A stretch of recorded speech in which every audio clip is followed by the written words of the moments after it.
The Duke's daughter called her My Mummy, mummy. and it shattered the world Gabriel Sinclair had built. The words hit Gabriel like a cold wave. His daughter, lost in grief for so long, had found the comfort she needed in Eliza. But with that simple term of endearment, Gabriel was forced to confront what he'd buried deep inside. His daughter's innocent love for her governess was beginning to tear apart the walls he'd spent years constructing. Could Gabriel love again? Or would he destroy everything to protect his heart from the vulnerability Eliza had unknowingly brought with her? Hello, lovely. If you're enjoying this historic romantic tale, I'd be so grateful for a like or a subscribe. It helps me bring you more stories of love, longing, and history. And if you're up for it, tell me in the comments where you're watching from. I read every note, and it always brings a smile to my face. Chapter 1. The Woman Who Would Not Love. The autumn sunlight slanted through the tall windows of the Ashford Village schoolhouse, illuminating dust motes that danced above the heads of 12 young girls bent over their slates. Eliza Thornton moved between the rows with quiet efficiency, her dark blue dress rustling softly against the wooden floor, her posture straight as a birch tree. "Very good, Mary," she said, pausing beside a girl of perhaps 10 years. "Your penmanship has improved considerably. Remember to keep your letters consistent in height."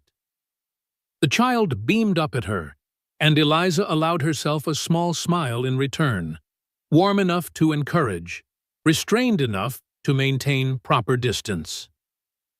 It was a balance she had perfected over the 5 years since she'd taken over her mother's position at the school. "Miss Thornton?" A smaller girl near the front raised her hand tentatively. "May I read my composition aloud?" "Of course, Emma. Class, please give Emma your attention." As the girl began to read a charming, if somewhat rambling essay about her family's cat, Eliza folded her hands at her waist and listened with genuine interest. This, she had learned, was the secret to good teaching: caring deeply about the work while maintaining a certain reserve about the students themselves. One must not become too attached. Children grew up and left. They moved on to marriages, households of their own, lives that had no place for a village schoolmistress. It was better this way. Safer.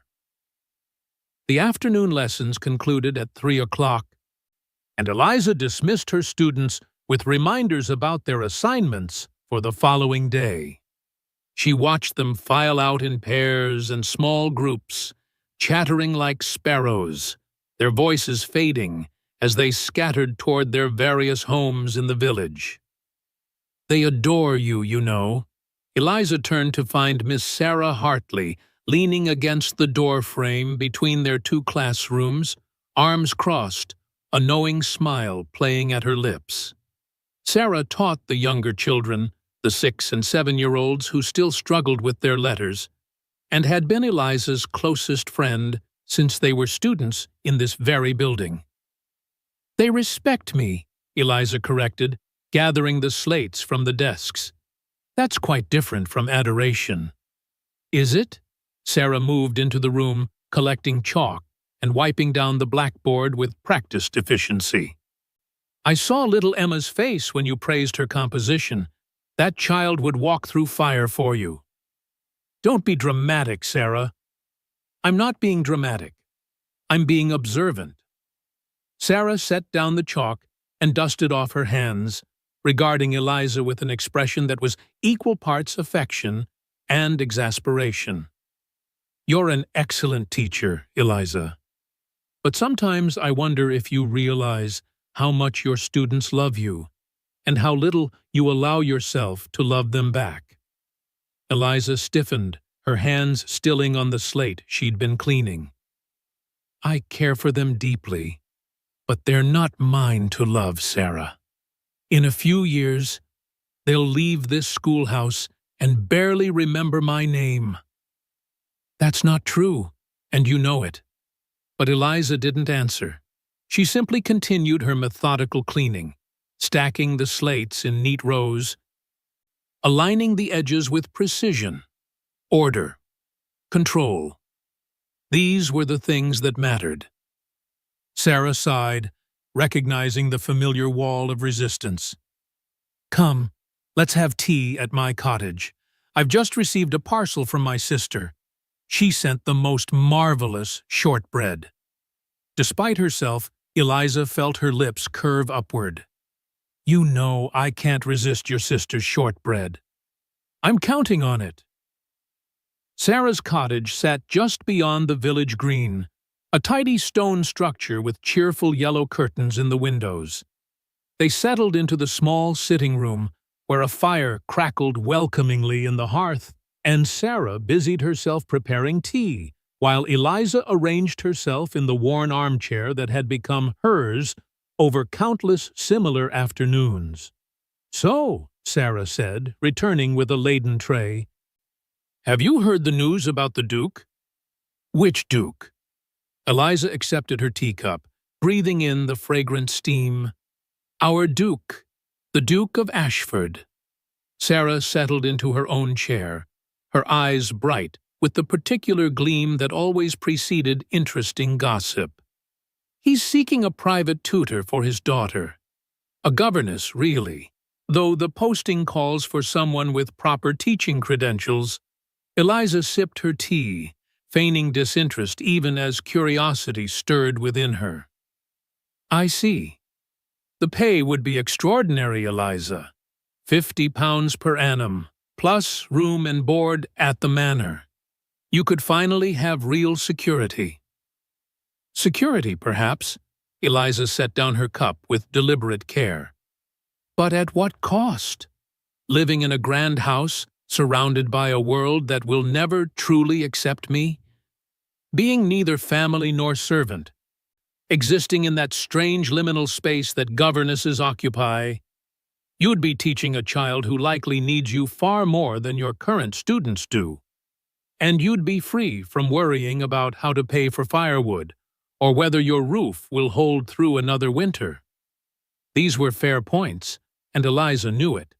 Her cottage, her mother's cottage, really, was drafty and damp, and her salary barely stretched to cover necessities. Last winter, she'd burned most of her mother's old furniture just to stay warm. But still. "The Duke of Ashford is a widower," she said quietly. 3 years, I believe. They say he's quite devoted to his daughter. They also say he's impossibly remote, that the child is being raised more by servants than by him, despite his devotion." Sarah leaned forward. "Eliza, think of what you could offer that little girl. Think of the difference you could make." Eliza's fingers tightened around her teacup. "Why are you so insistent about this?" Sarah's expression softened. "Because you've built walls so high, my dear friend, that not even affection can scale them.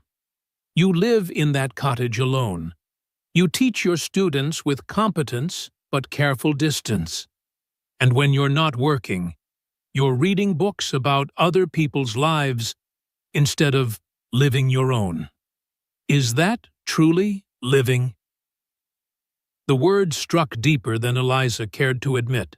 She looked away, focusing on the fire, watching the flames consume the logs with steady inevitability. "My mother warned me," she said finally, her voice barely above a whisper. "About love, about attachment, about giving your heart to anything you might lose. I know she did. But Eliza, she loved a gentleman once." The words came unbidden, carried on the tide of memory. "Before I was born. He was the son of the local magistrate, handsome, charming, full of promises. He told her he'd marry her. He told her she'd be a lady, that her life would be transformed." Sarah said nothing, simply waited.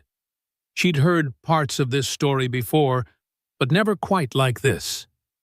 "He left her," Eliza continued, staring into the fire as though seeing her mother's face in the flames. The moment he discovered she was carrying his child, he disappeared. Married someone of appropriate rank within 6 months. Left my mother with nothing but shame and me. She turned back to Sarah, her eyes bright with unshed tears. I watched her die in that cottage, Sarah. Watched consumption take her inch by inch. And do you know what she said at the end? Love is a luxury women like us cannot afford. Oh, Eliza. She wasn't wrong. Eliza straightened her shoulders, composing herself with visible effort. I've built a good life, a safe life. I have purpose in my teaching, companionship in your friendship, contentment in my books, and my routine. Why should I risk all of that to enter a world where I'll never truly belong? Because contentment isn't the same as happiness, Sarah said gently. And safety isn't the same as truly living. Before Eliza could respond, a knock sounded at the door. Sarah rose to answer it, returning moments later with a cream-colored envelope bearing an elaborate wax seal. It's for you, she said, extending it toward Eliza. The Duke's crest. Eliza's heart performed an odd little skip. With trembling fingers, why were they trembling? She broke the seal and unfolded the heavy paper within. The letter was brief and formal, written in an elegant, masculine hand. Miss Eliza Thornton, it has come to my attention that you are the daughter of the late Mrs. Catherine Thornton, whose reputation as an educator was well regarded throughout Yorkshire. Your own credentials as her successor have been similarly praised. I find myself in need of a private tutor for my daughter, Lady Lily Sinclair, aged 8 years. Should you be interested in this position, I would request an interview at Ashford Manor at your earliest convenience. Please send word of your availability. Gabriel Sinclair, Duke of Ashford. Eliza read it twice, then a third time, trying to decipher some hidden meaning in the straightforward words. There was none. It was a simple professional inquiry. So why did her hands continue to tremble? Well? Sarah's voice held barely suppressed excitement. What does it say? He requests an interview. Eliza refolded the letter with meticulous care. He mentions my mother, says her reputation was well regarded. Of course it was. Catherine Thornton was the finest teacher this village ever had.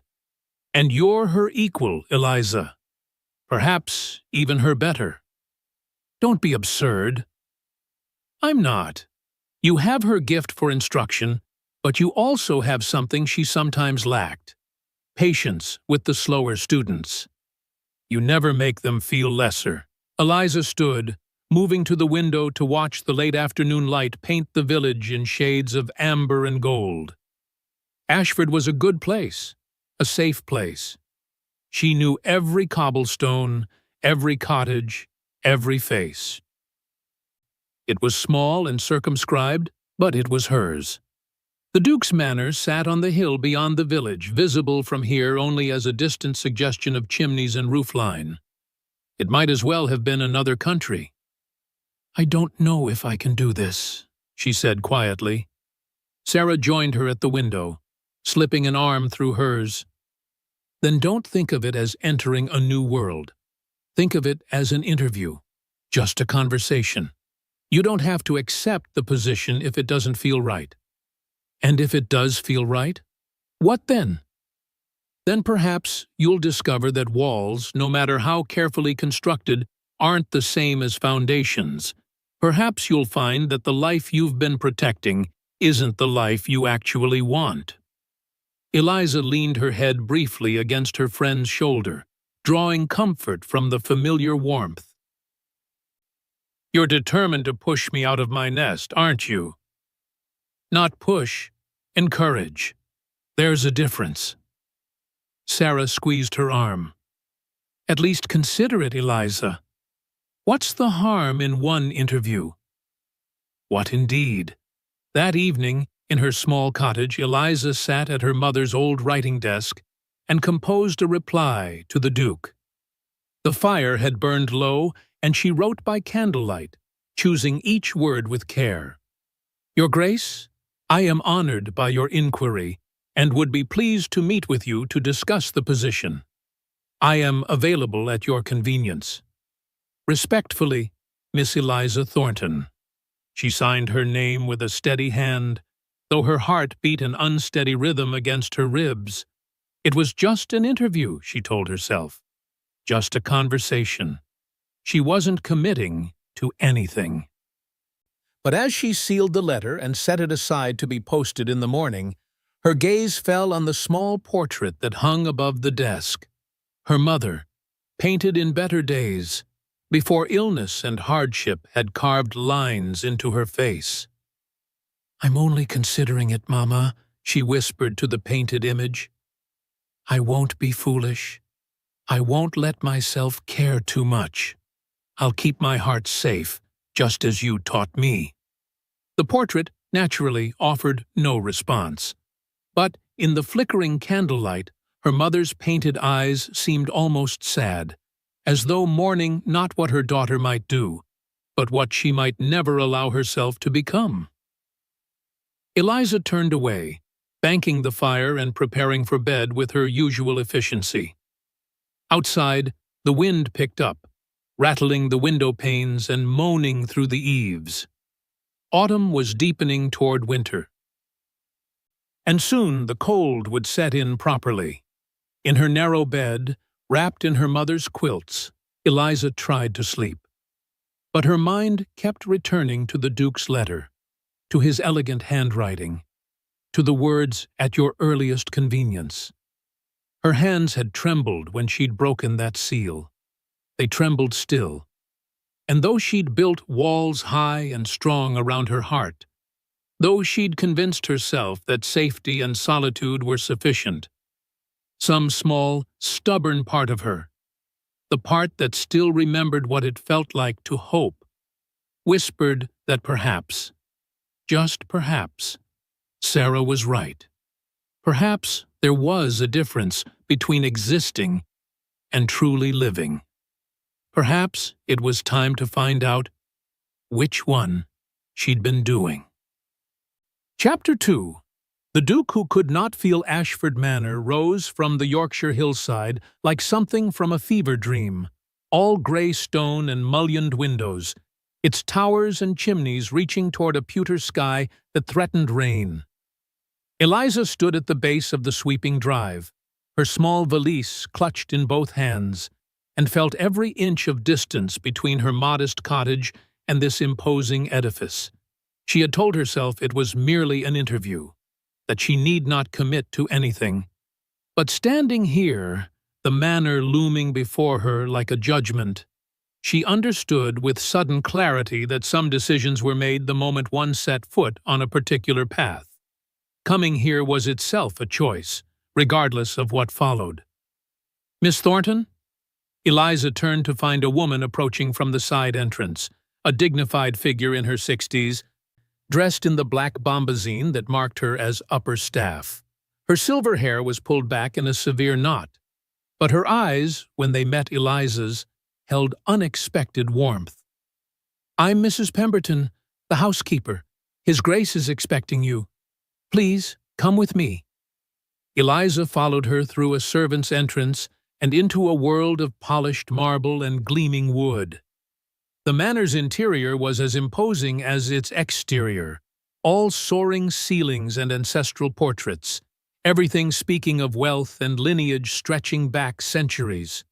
Her footsteps echoed on the stone floors despite her attempts at quiet.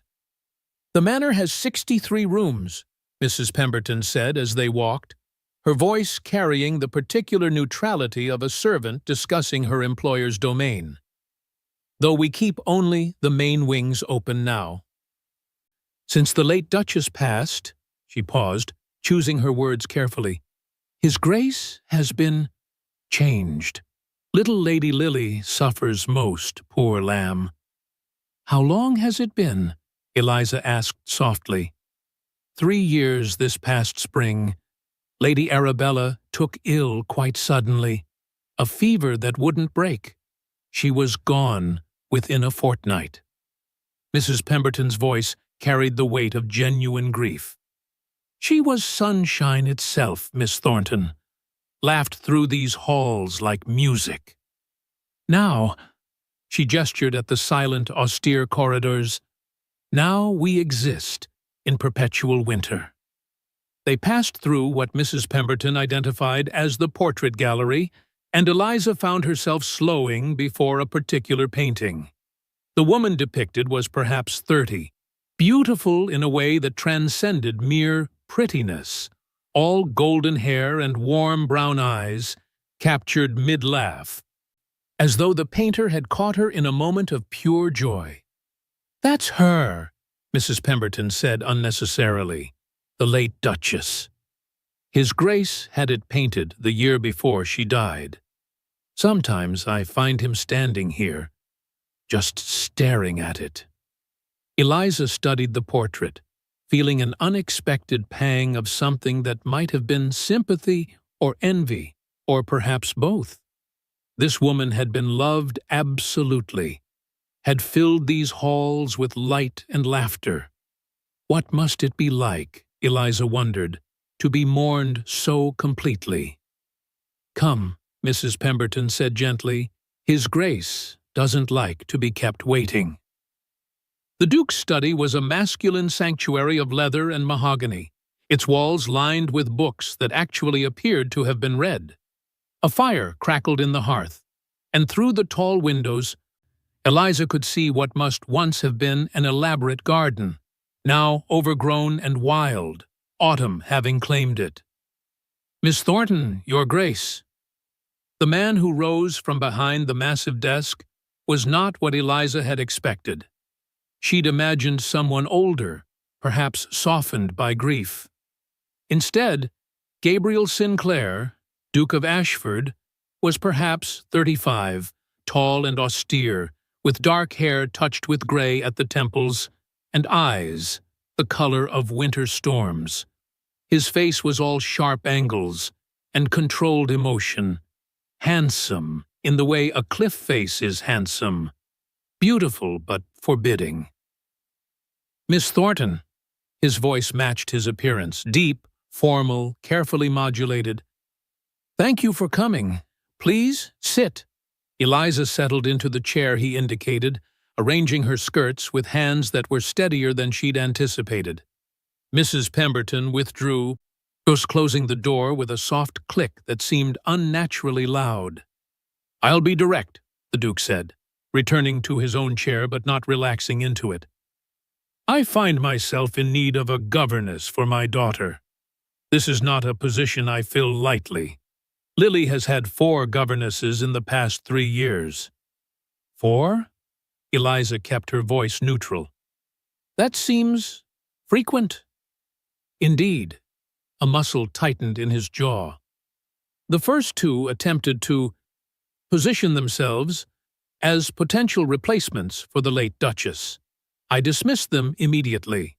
The 3rd was competent but harsh with Lily. The 4th—" he paused. "The 4th found the atmosphere here too melancholy and departed of her own accord." Eliza studied him carefully. Beneath the formal control, she detected exhaustion, the bone-deep weariness of someone who'd been holding himself together through sheer force of will for far too long. "I see," she said. "And what is it you seek in the 5th candidate, Your Grace?" "Competence, kindness, someone who won't attempt to manipulate either myself or my daughter." He fixed her with those storm-gray eyes. "I've read your letters of reference, Miss Thornton. They speak highly of your teaching abilities, but I need to know, can you provide my daughter with the warmth she needs while maintaining appropriate boundaries?" It was a fair question, if oddly phrased. Eliza chose her words carefully. "I can offer your daughter education, structure, and fairness," she said. "I will treat her with respect and genuine care. But if you seek charm and social graces befitting a duke's daughter, the sort of polish that will prepare her for court presentations and society balls, you'd do better to look elsewhere. I'm a schoolmistress's daughter, Your Grace. I can teach her Latin and mathematics, literature and history. I can teach her to think clearly and express herself well. But I cannot teach her to be something I am not. She expected dismissal. Instead, she saw something flicker in his eyes. Surprise, perhaps, or possibly respect. You don't simper or flatter, Miss Thornton. That's refreshing. I have neither the skill nor the inclination for artifice, Your Grace. Good. He leaned back slightly, his posture easing by perhaps half an inch. Lily has seen enough artifice. She needs genuineness. A knock interrupted them. At the Duke's invitation, Mrs. Pemberton entered, followed by a small figure who seemed to be trying to make herself invisible. Lady Lily Sinclair was 8 years old and heartbreakingly lovely, all golden curls and enormous eyes that were the exact shade of her mother's in the portrait. She wore a beautifully made dress of pale blue, but clutched in her arms was a worn rag doll that had clearly seen better days. "Lily," the Duke said, his voice softening almost imperceptibly, "this is Miss Thornton. She may be your new governess." The child's eyes fixed on Eliza with an intensity that seemed too old for her years. "How do you do, Miss Thornton?" she said in a voice barely above a whisper. Eliza leaned forward slightly, bringing herself to the child's eye level. "I'm very well, Lady Lily. Thank you for asking. And how are you?" Lily glanced at her father, then back at Eliza. "I'm well, thank you." But she wasn't well. Eliza could see it in the careful way she held herself, the cautious politeness that children adopted when they'd learned that adults were unpredictable. This was a child who'd lost too much and was protecting what little remained. "That's a lovely doll," Eliza said gently. "Does she have a name?" Lily's arms tightened around the toy. "Margaret. Mama gave her to me." "Then she must be very special indeed." Something shifted in Lily's expression, a crack in the careful composure. "Yes, she is." "Perhaps," Eliza said, "if I come to work here, you might tell me more about Margaret, and you could show me your favorite places in this grand house. I confess, I've never been in a manor before. I'm quite in awe of all the rooms." "There are 63, Lily said, the first spark of animation entering her voice, "though we don't use most of them anymore. But there's a winter garden that Mama loved. It's all overgrown now, but it's still beautiful in a wild sort of way. I should very much like to see it." Lily looked at her father again, seeking permission for something Eliza couldn't quite identify. The Duke gave a small nod, and Lily's shoulders relaxed fractionally. "Thank you, Lily," he said. "Mrs. Pemberton will take you back to the nursery now." After they'd gone, silence settled over the study. The Duke rose and moved to the window, staring out at the overgrown garden his daughter had mentioned. "My late wife's mother, Lady Rothwell, visits periodically," he said without turning. "She's very invested in Lily's upbringing. She will wish to meet any governess I employ. She can be," he paused, searching for the right word, "exacting." "I understand, Your Grace." He turned then, studying her with an intensity that made her acutely aware of every detail of her appearance, her simple dress, her unadorned hair, her work-worn hands. "Do you?" he asked. "Do you understand what you'd be entering, Miss Thornton? This is not a cheerful household. We do not entertain. We exist in a state of suspension. Some might call it melancholy. Others might simply call it grief." Eliza met his gaze steadily. "I understand that your daughter needs someone who won't abandon her. someone who will provide stability and care. If you're asking whether I can commit to that despite the atmosphere, then yes, Your Grace, I can. Something passed across his face, relief, perhaps, or resignation, or some combination of both. The position is yours if you want it, he said. £50 per annum, room and board included. You'd have Sundays at liberty after morning services. You'd begin immediately. Immediately. No time for second thoughts, no opportunity to retreat to the safety of her cottage and reconsider. Eliza felt her mother's voice echoing in her memory. Love is a luxury women like us cannot afford. But this wasn't love. This was employment. A position. Security. Wasn't it? I accept, she heard herself say. Mrs. Pemberton showed her to the governess' quarters, a suite of rooms in the family wing, modest but comfortable, with a small sitting room, a bedroom, and a view of the overgrown winter garden. After the housekeeper departed with promises to have Eliza's belongings sent up from the village, Eliza stood at the window and stared at the tangle of dead vines and dormant plants below. 3 years of neglect had transformed what must have been a masterpiece of cultivation into something wild and melancholy. Rather like this house itself, she thought. Rather like the Duke and his daughter. Behind her, in the hallway, she heard voices.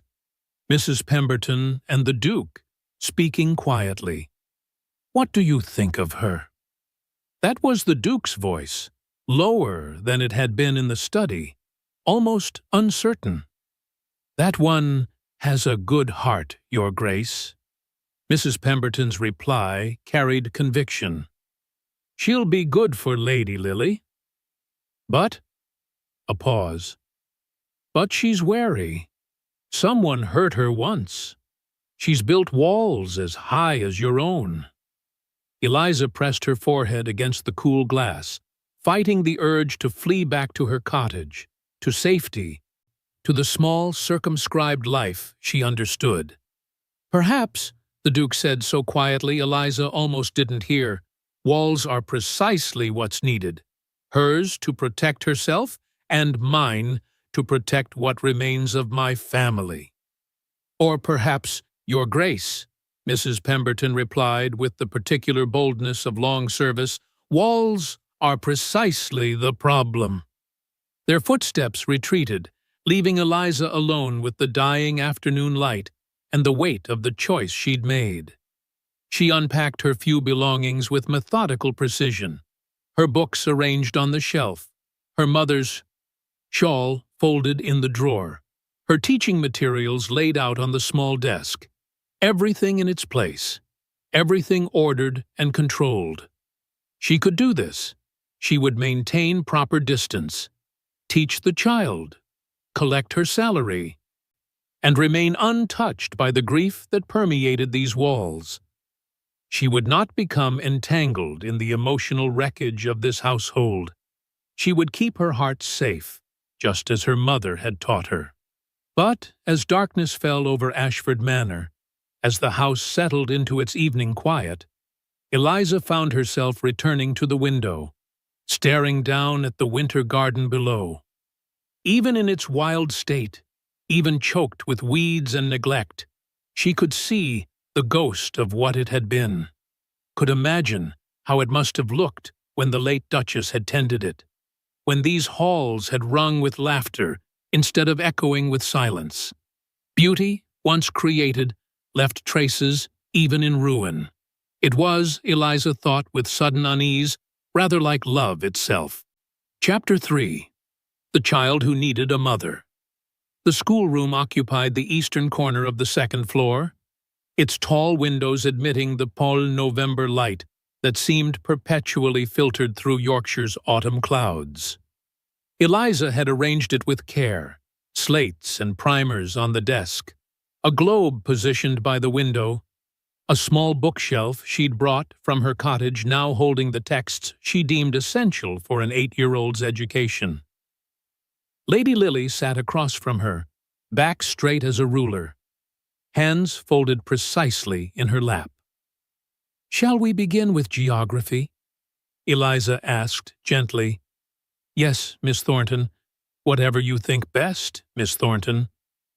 "Lily, you needn't seek my approval for every breath you take." "I'm sorry, Miss Thornton. I didn't mean to—" The child stopped herself, biting her lip. Eliza set down the geography text and leaned forward. "Darling, you've apologized 3 times in as many minutes. You've done nothing wrong.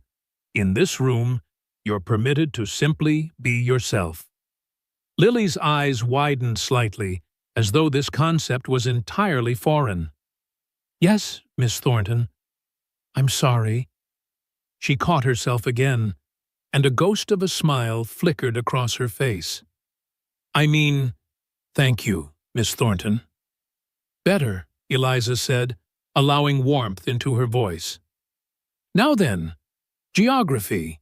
Can you show me where we are on this globe?" Over the following days and weeks, a pattern emerged, slow as morning frost melting, but just as inevitable. Lily was extraordinarily intelligent, her mind quick and retentive, but she'd learned to dim her own light, to make herself small and unobtrusive. She answered questions in whispers, as though afraid the sound of her own voice might disturb the house's perpetual quiet. But gradually, carefully, Eliza coaxed her out. "Tell me," she said one afternoon during their literature lesson, "what do you think Jane Eyre should have done when she discovered the truth about Thornfield Hall?" Lily hesitated. I don't know, Miss Thornton. I'm not asking what you know. I'm asking what you think. There's a difference." A pause. Then, tentatively, I think she should have been angry. That he lied to her. Even if he loved her, lying was wrong." "Yes," Eliza said, pleasure warming her voice. "Exactly.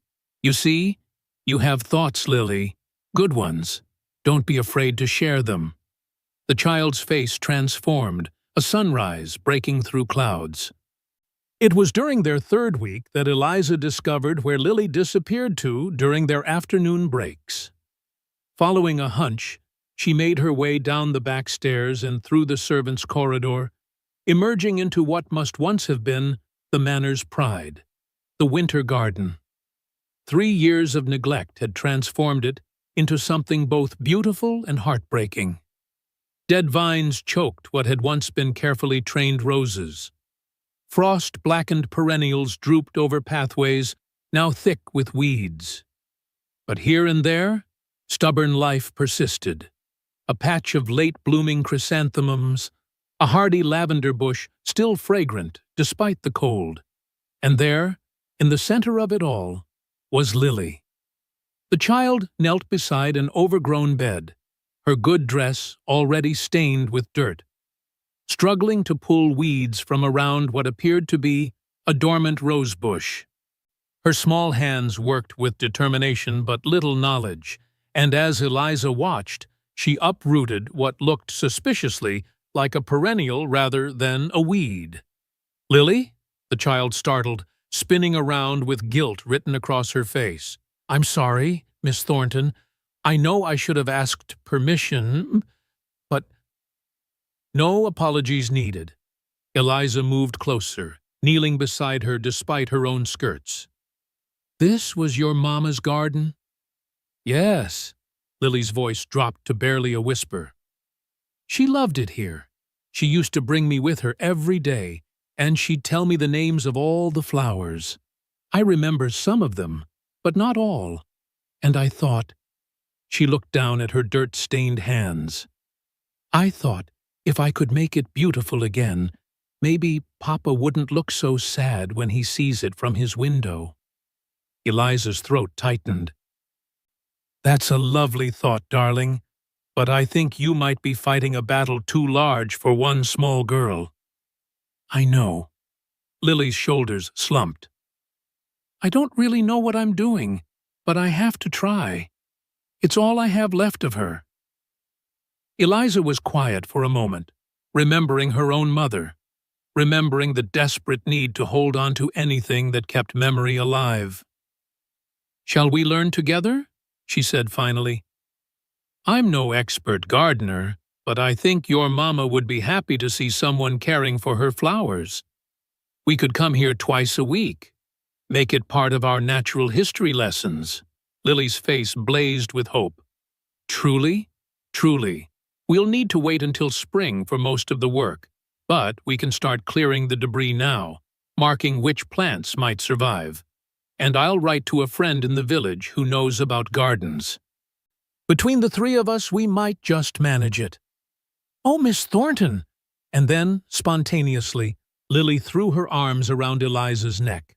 Eliza stiffened for just a moment, her mother's warnings echoing, her carefully constructed walls rising. But then she felt the child's small body shaking against hers, felt the desperate need in that embrace, and something within her simply surrendered. She wrapped her arms around Lily and held her close. "It's all right, darling. We'll make it beautiful again. I promise." Their ritual began the following week. Every Tuesday and Thursday afternoon, after formal lessons concluded, they would bundle into warm cloaks and venture into the winter garden. Armed with gardening gloves Mrs. Pemberton had unearthed from storage, they cleared pathways, cut back dead growth, and made careful notes about what might bloom again come spring. Lily transformed during these sessions, laughing freely, chattering about her memories of the garden in its glory, her reserve melting away like snow in sunlight. It was during their fourth session that disaster struck. Lily had insisted on carrying the watering can herself. "I'm strong enough, Miss Thornton. Truly I am." But the path was slick with frost, and her foot caught on an exposed root. She went down hard, the watering can flying, her knee striking a jagged stone. The wail that followed was pure anguish, not just physical pain, but the accumulated fear and grief of a child who'd learned that falling down could mean losing everything. "Lily!" Eliza was beside her in an instant, gathering the sobbing child into her arms. "Let me see, darling. Let me look." The knee was badly scraped, bleeding through her torn stocking. Not serious, but painful. The kind of injury that hurts more for the shock than the actual damage. "I'm sorry," Lily gasped between sobs. "I'm sorry. I'm sorry." "Hush now. You've nothing to apologize for." Eliza pulled out her handkerchief, pressing it gently against the wound. "Accidents happen. You're going to be perfectly fine." But Lily couldn't stop crying, her small body shaking with more than just pain. This was 3 years of unshed tears finding an outlet. Grief and fear and loneliness pouring out over one scraped knee. Eliza did what came naturally, what she'd sworn she wouldn't do, what all her mother's warnings had been meant to prevent. She gathered the child fully into her lap, holding her close, rocking her gently. "Once upon a time," she began, her voice soft and steady, "there was a brave little princess who lived in a castle with gardens that stretched to the horizon." She told a story, improvised and rambling, about a princess who could talk to flowers, who brought a dead garden back to life through kindness and persistence. It was silly and sentimental, nothing like the proper literature she taught, but Lily's sobs gradually quieted as she listened. "And did the flowers bloom again?" Lily asked finally, her voice small against Eliza's shoulder. "Every single one. Because the princess believed in them, and sometimes, darling, that's all growing things need. Someone who believes in them." Lily was quiet for a long moment. Then, so softly, Eliza almost didn't hear. "You're like a mama." Eliza's breath caught. I'm sorry, Lily added quickly, pulling back slightly. I shouldn't have said that. I know you're my governess, not my— You needn't apologize for speaking your heart, darling. Eliza's own eyes were suddenly wet. That's one thing you never need to apologize for. Inside the manor, standing at his study window, Gabriel Sinclair watched the scene unfold in the garden below. He'd been reviewing estate accounts when movement had caught his eye, and now he stood frozen, observing his daughter, his reserved, careful daughter, crying in her governess's arms. No, not just crying, being comforted, being held with the kind of tenderness he'd forgotten existed. Something twisted in his chest, part pain, part something else he refused to name. Your Grace? His land steward, Mr. Collins, had entered unnoticed. I have the quarterly reports you requested. Gabriel tore his gaze from the window. Yes, of course. They conducted their business efficiently, but as Collins prepared to leave, he hesitated at the door.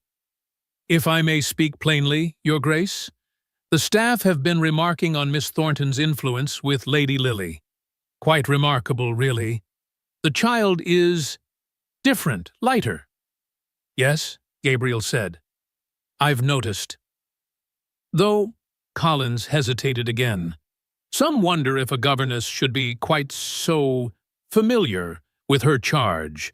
Lady Lily has begun calling her, that is, there's concern about appropriate boundaries. Gabriel's voice went cold. Miss Thornton's methods are producing excellent results. That's all that concerns me. You may tell the staff that any further commentary on the matter will be unwelcome. Of course, Your Grace. I meant no offense. After Collins departed, Gabriel returned to the window.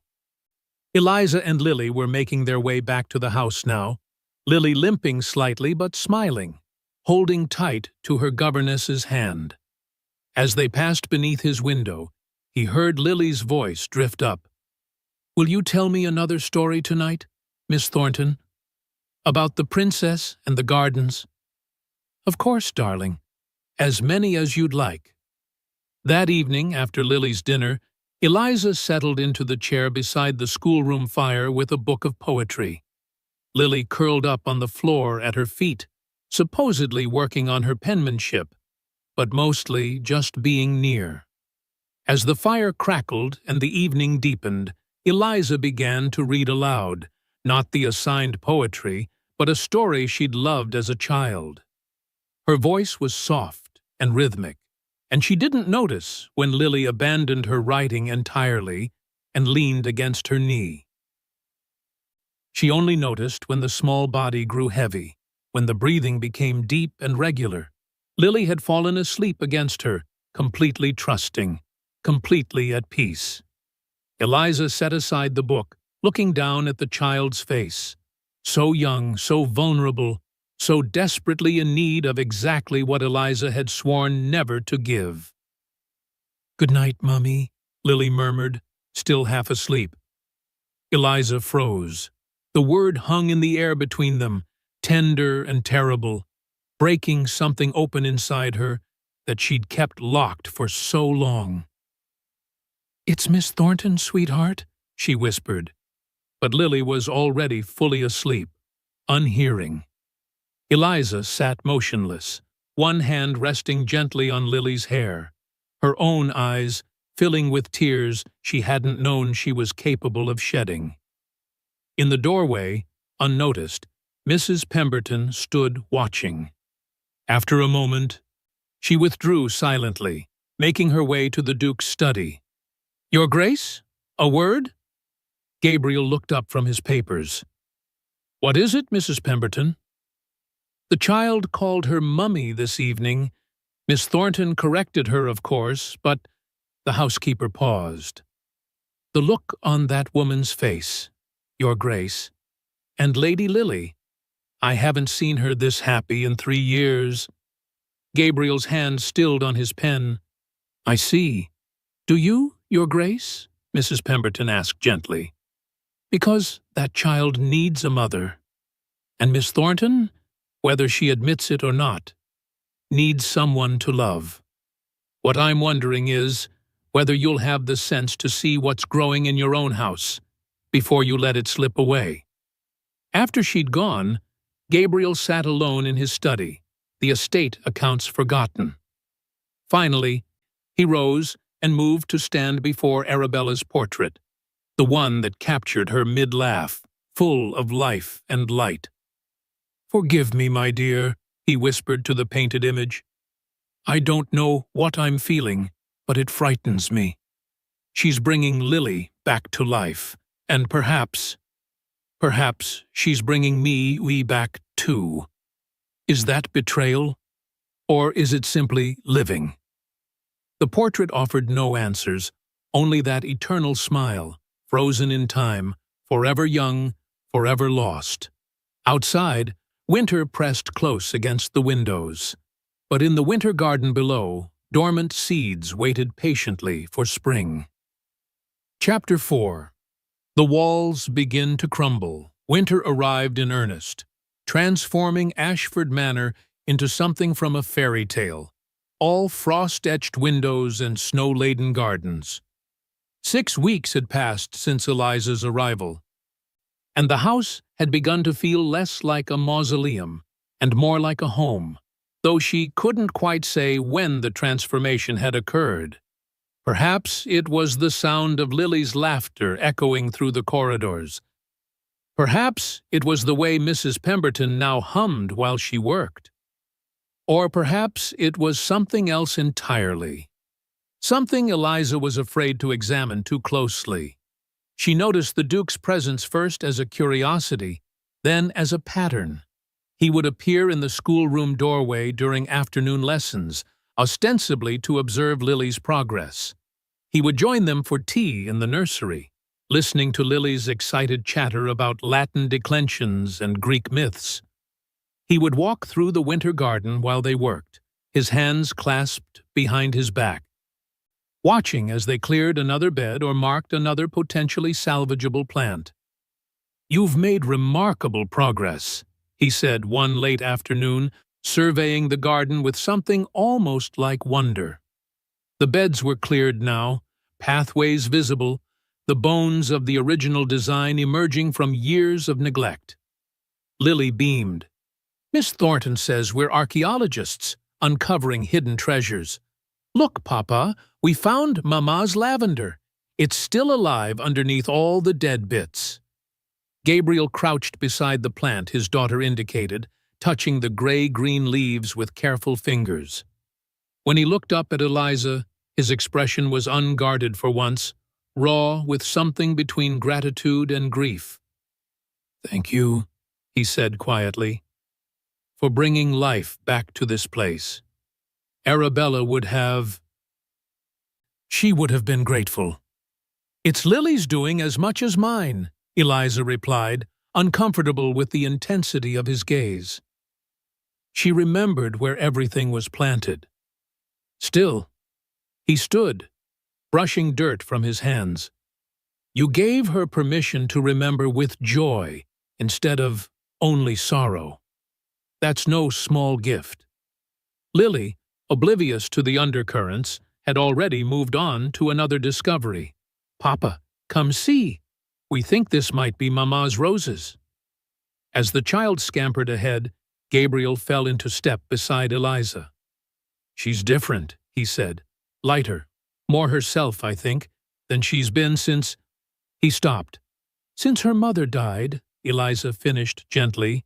"You needn't avoid speaking of her, Your Grace. The Duchess was real. She mattered. Pretending otherwise helps no one." He glanced at her, something shifting in his expression. "You're very direct, Miss Thornton. I find that grief and euphemism make poor companions." "Yes," he said slowly. "Yes, I suppose they do." Their conversations began to extend beyond the professional. He would linger after checking on Lily's lessons, and they would discuss pedagogy, which somehow led to philosophy, which spiraled into debates about education and society and the nature of knowledge itself. Plato argues that education is the kindling of a flame, not the filling of a vessel, Eliza said one evening, standing before the schoolroom bookshelf in search of a particular text. But Aristotle would counter that without filling the vessel first. Without foundational knowledge, there's nothing to kindle, Gabriel replied from his position by the fire. Lily had gone to the nursery for supper, but somehow he'd remained. And somehow Eliza hadn't suggested he leave. But Aristotle also believed in practical wisdom, phronesis, which can only be developed through experience, not mere instruction. Are you suggesting I should let Lily learn mathematics by trial and error? That seems inefficient. Eliza turned, a smile playing at her lips. I'm suggesting that perhaps both men had pieces of truth, that education requires both knowledge and experience, both structure and freedom. Gabriel leaned forward, his eyes bright with the particular intensity of intellectual engagement. But surely there's a hierarchy. Surely some knowledge must precede experience. Must it? A child learns to walk through experience, not instruction. They learn language the same way. Perhaps formal education has it backward. Perhaps we should kindle first and fill later. That's revolutionary thinking, Miss Thornton. Is it? Or is it simply honest observation? They argued for 20 minutes, neither giving ground, both clearly relishing the debate. When Eliza finally glanced at the clock and realized how late it had grown, she felt almost breathless, not from exertion, but from the sudden realization that she felt intellectually alive, in a way she hadn't since her mother's death. And judging by the expression on the Duke's face, he felt the same. She began. Yes, he said quickly, standing. Of course. Forgive me for keeping you. But neither of them moved toward the door. The letter arrived on a Wednesday, delivered by special courier. Eliza was with Lily in the library when Mrs. Pemberton brought it to the Duke, and she couldn't help but notice the way his expression tightened as he read. Your Grace? She ventured. Is something wrong? He looked up, seeming surprised to find them there. Lady Rothwell, my late wife's mother. She's coming to visit next month. She wishes to assess Lily's progress and meet her new governess. The way he said it suggested this was not entirely welcome news. I see, Eliza said carefully. Lady Rothwell can be… He paused, choosing words with visible care. Exacting. She has very specific ideas about what's appropriate for Lily, for the household in general. I understand, Your Grace. But she didn't. Not really. Not until Mrs. Pemberton explained later, in the privacy of the housekeeper's sitting room, that Lady Rothwell had been the one to dismiss the previous two governesses, had in fact accused them of inappropriate familiarity with the Duke. She's protective of Lady Arabella's memory, Mrs. Pemberton said carefully. Sometimes, perhaps too much so. Eliza felt something cold settle in her stomach. Inappropriate familiarity. Was that what was happening? These conversations, these debates, this growing comfort in the Duke's presence. Was it crossing lines she hadn't realized existed? I'll be sure to maintain proper professionalism, she said. Mrs. Pemberton gave her a long look. Of course, Miss Thornton, I'm sure you will. The village dinner party was announced a week later, an annual tradition apparently, hosted by the local squire. The Duke was expected to attend, as were all the eligible ladies of the county. You should go, Your Grace, Mrs. Pemberton urged. The village needs to see you engaging with society again. Eliza stayed with Lily, of course. Governesses did not attend dinner parties with dukes, but as she helped the child prepare for bed, Lily asked the question that had clearly been troubling her. Why can't you come to dinner, Miss Thornton? You're part of our family now. You should be there like a real mummy would." Eliza sat on the edge of Lily's bed, choosing her words carefully. "I'm your teacher, sweetheart. Your father is a duke. The world has rules about such things, about where different people belong." "But that's silly." "Yes, darling." Eliza smoothed the child's hair gently. "Sometimes they are, but they're still the rules."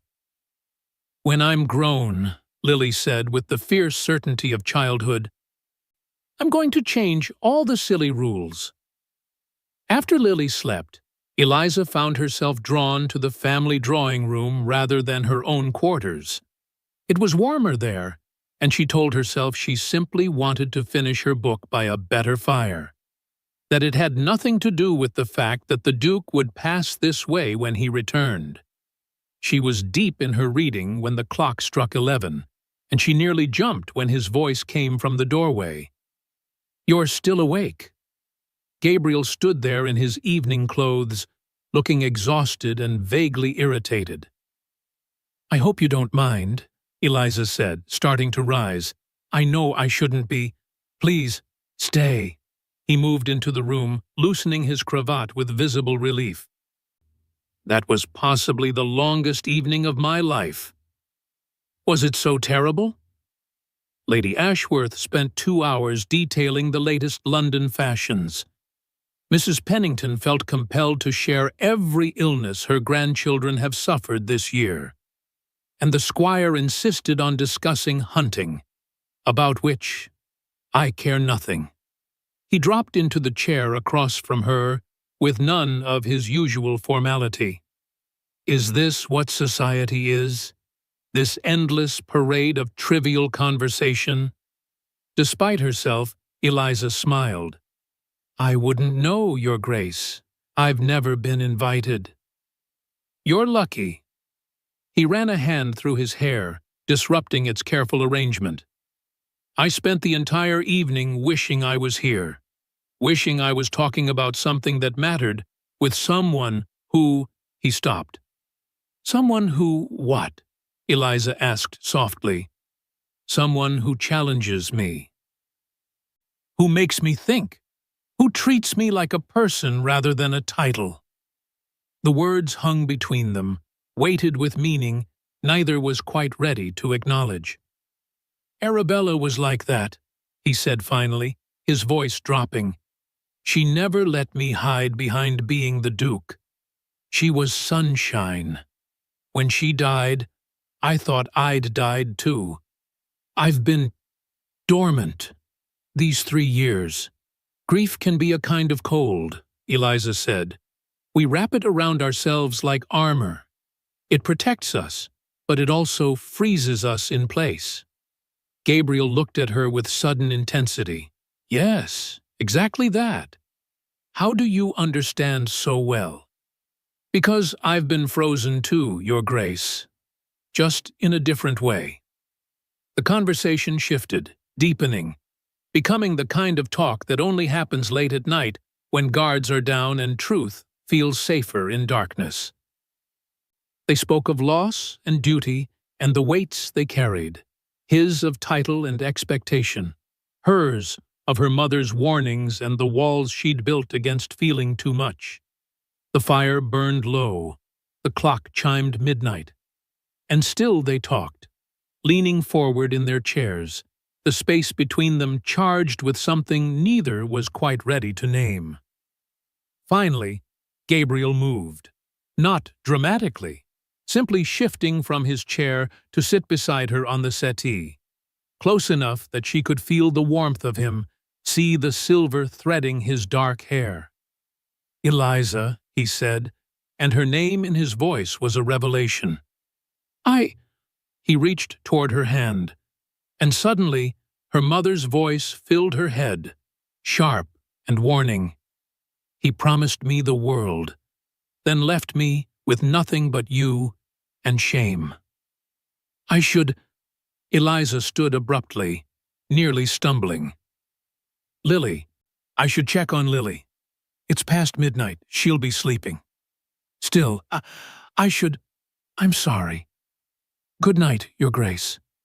She fled, not quite running but close, her heart hammering against her ribs. Behind her, she heard him call her name, but she didn't stop, couldn't stop. In her room, door closed and locked, Eliza paced like a caged thing. Her hands shook, her breath came too fast. She was falling in love with Gabriel Sinclair. Worse, she suspected he might feel the same. This was exactly what her mother had warned her about.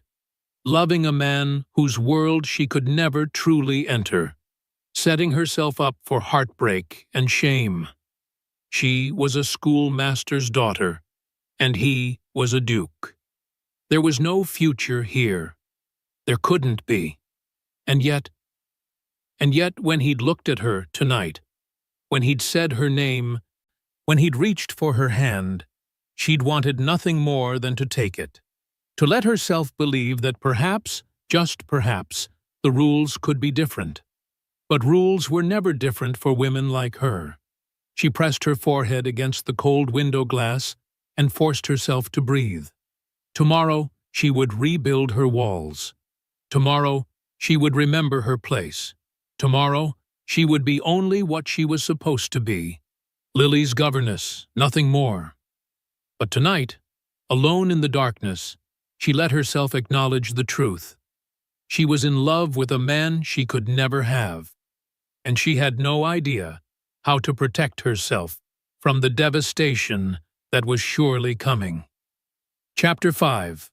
Love in Disguise. Winter transformed Ashford Manor into something magical. Holly and ivy wound around the banisters, candles glowed in every window.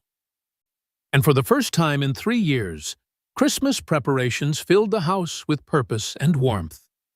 Lily threw herself into the festivities with abandon, insisting on decorating every available surface while Eliza supervised with amused indulgence. "More greenery, Mummy," Lily called from her precarious perch on a footstool. "This corner looks bare." Eliza no longer corrected the word. It had slipped so naturally into Lily's vocabulary, appearing with increasing frequency, and each time Eliza opened her mouth to gently redirect, she found the correction dying on her lips. What harm could it do, really? It made the child happy. And if Gabriel noticed, and he surely did, he said nothing. Simply watched with an expression Eliza couldn't quite read.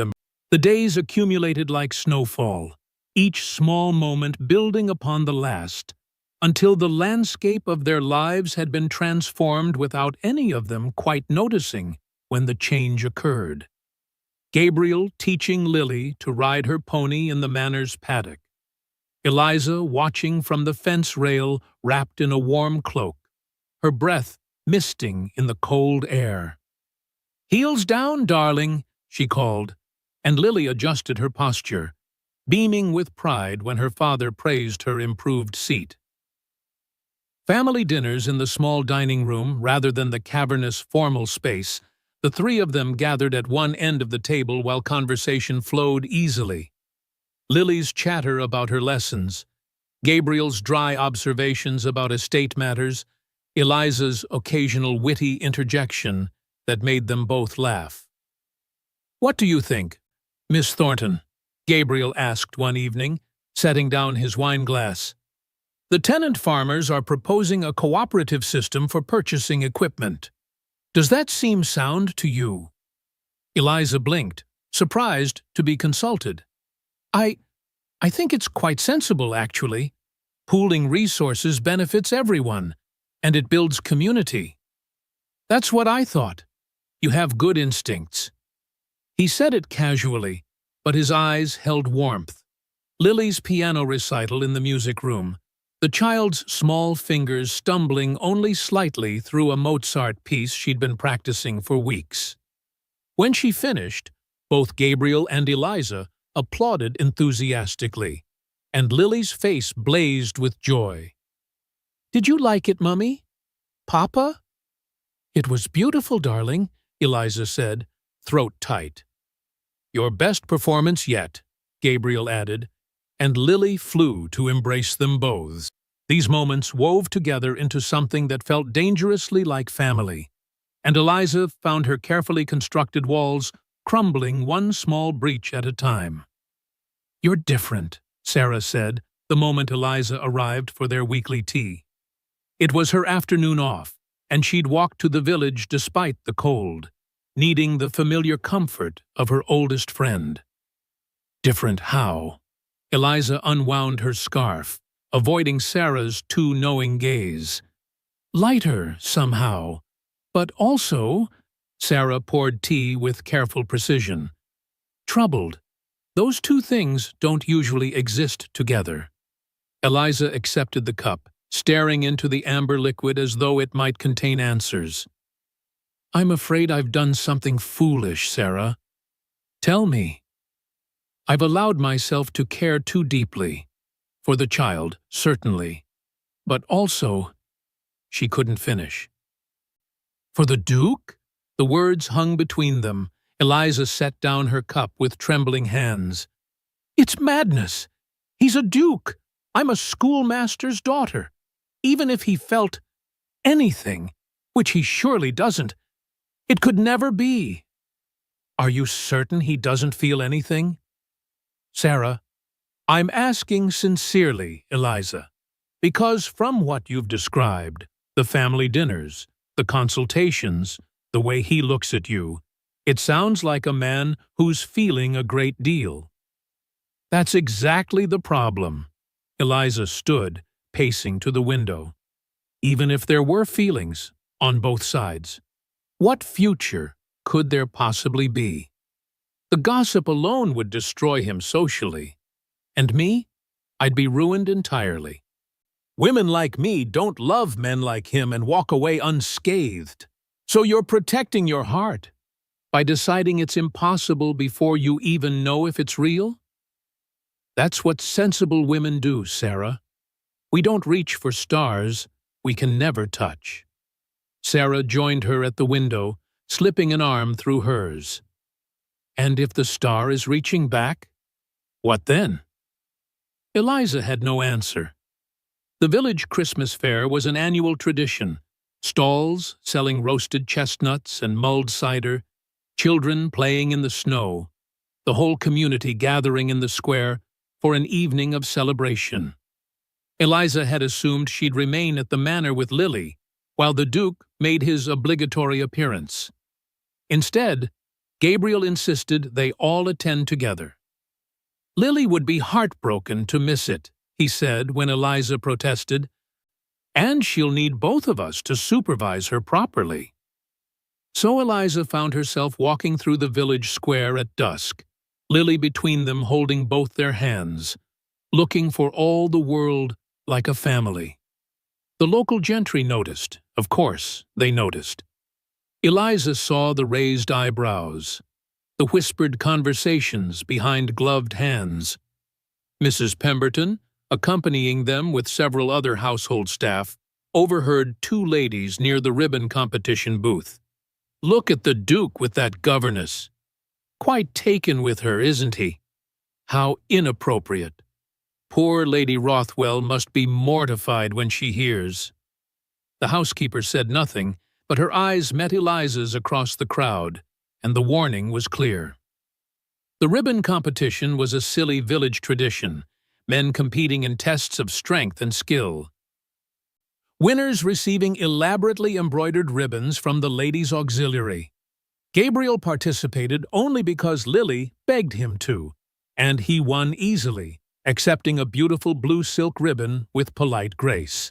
"Give it to Mummy," Lily insisted, tugging his arm. "She should have it.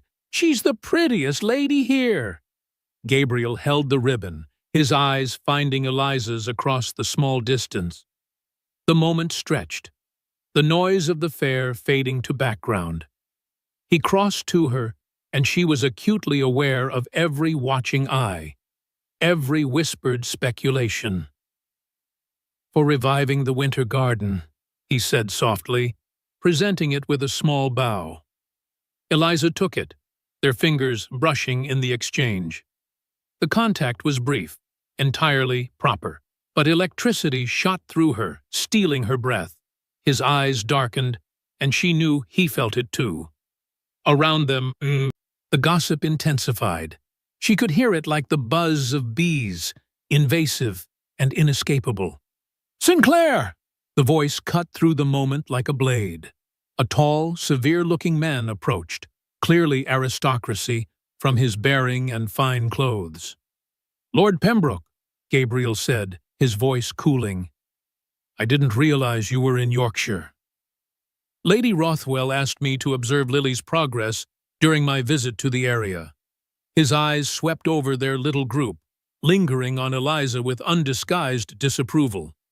"I must say, you seem to have created quite an unusual household arrangement."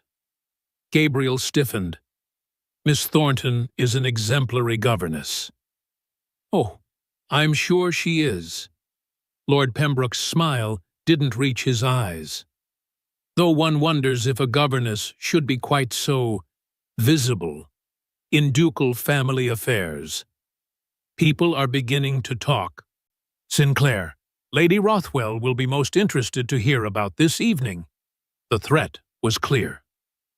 Gabriel's jaw tightened, but before he could respond, Lily tugged his hand. "Papa, can we get chestnuts now?" The tension broke. Lord Pembroke bowed and moved away, but the damage was done. The remainder of the fare was shadowed, Gabriel's mood darkening, Eliza's anxiety mounting. They returned to the manor in near silence.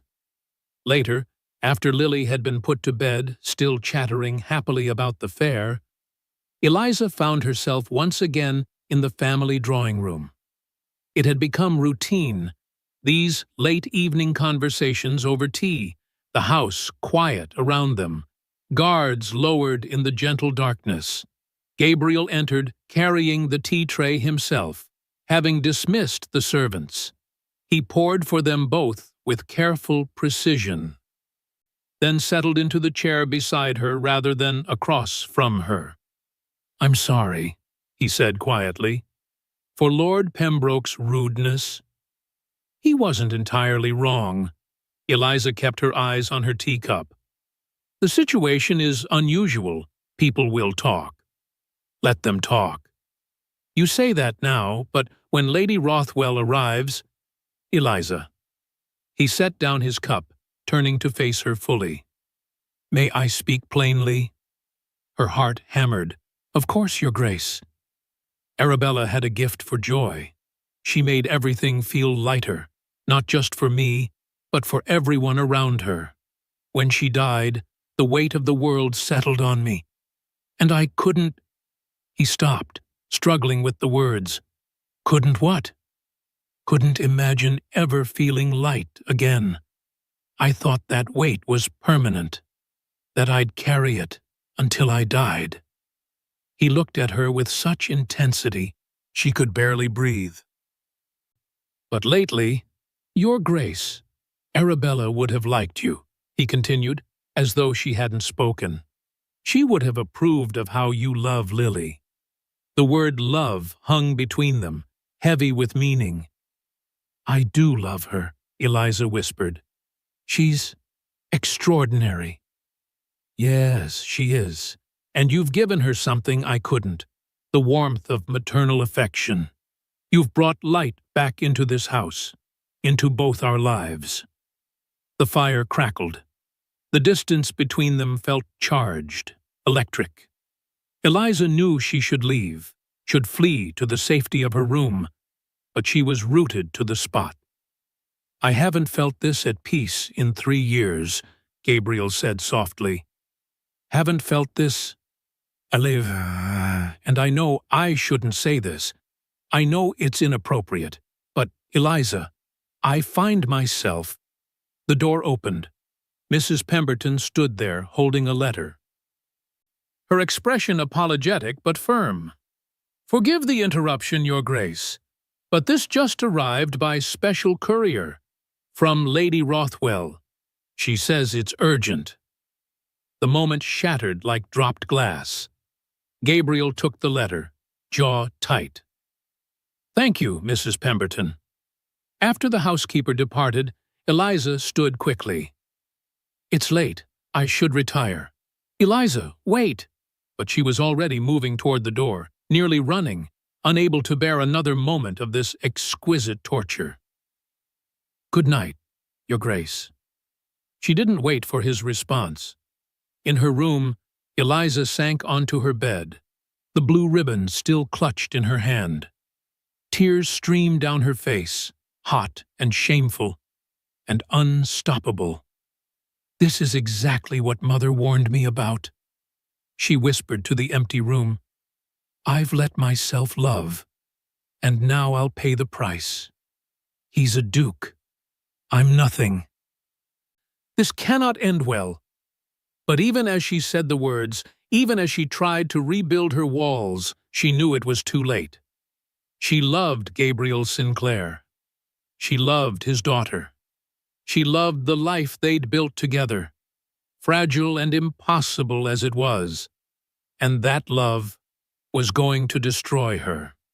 In his study, Gabriel sat motionless, Lady Rothwell's unopened letter on the desk before him. His eyes drifted to Arabella's portrait, that eternal smile, that captured joy. "Forgive me, Bella," he whispered. "I think I'm falling in love again, and I don't know if I have the courage to let it happen." The portrait offered no answers, only that unchanging expression of happiness frozen in paint and time. Gabriel opened the letter with unsteady hands. Lady Rothwell's elegant script announced her arrival in 1 week's time. She'd heard concerning reports about the household and intended to assess the situation personally. He set down the letter and pressed his palms against his eyes. 1 week until his carefully constructed world came crashing down. 1 week to decide whether duty or desire would win. 1 week to find courage he wasn't certain he possessed. Chapter 6. When Duty Calls. Gabriel stared at Lady Rothwell's letter until the elegant script blurred before his eyes. The words were civil enough on the surface, but their underlying message was unmistakable. "I shall arrive on Thursday to assess Lily's educational progress and the general household arrangements. I've heard disturbing rumors about inappropriate familiarity between Lily and her governess. I trust these are exaggerations. But given the delicacy of your position and Lily's future prospects, I felt immediate observation was warranted." Thursday, 3 days away. He set down the letter with a hand that wasn't entirely steady and moved to the window overlooking the winter garden. Even in the darkness, he could make out the restored beds, the cleared pathways, all the work Eliza and Lily had done together. The noose of social expectation was tightening around his throat, and he had no idea how to loosen it. Mr. Harrison arrived the following afternoon for their quarterly review of estate business. The solicitor was a precise man in his 50s who'd served Gabriel's father before him, and he conducted their affairs with methodical efficiency. It was only after the business concluded, over port in Gabriel's study, that Harrison cleared his throat with obvious discomfort. "There is, if I may, Your Grace, a delicate matter I feel obligated to mention." Gabriel's shoulders tensed. "Go on."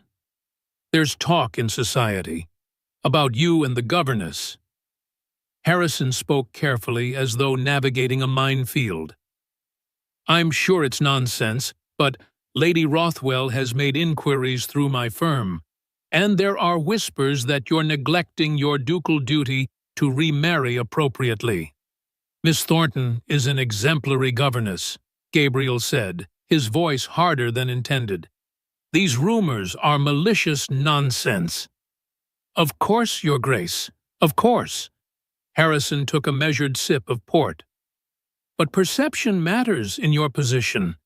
The Duke of Ashford cannot be seen to be—" involved with a woman of no standing. Your position requires a duchess who can manage your social obligations, navigate London society, represent your family with appropriate dignity. And Lady Lily needs a mother of appropriate rank, someone who can ensure her own eventual marriage to a suitable gentleman. Gabriel's hand tightened around his glass. "I'm aware of my responsibilities." "I don't doubt it, Your Grace. I only mention it because Lady Rothwell has been vocal in her concerns. She believes you're becoming inappropriately attached, that the household has developed an atmosphere that is, shall we say, too informal for a ducal residence." After Harrison departed, Gabriel remained in his study, staring at nothing. The solicitor's words echoed in his mind, joining Lady Rothwell's letter in a chorus of duty and expectation and social consequence. He was a duke. He had responsibilities, and his growing feelings for Eliza Thornton, feelings he could no longer deny, were a threat to everything his position demanded.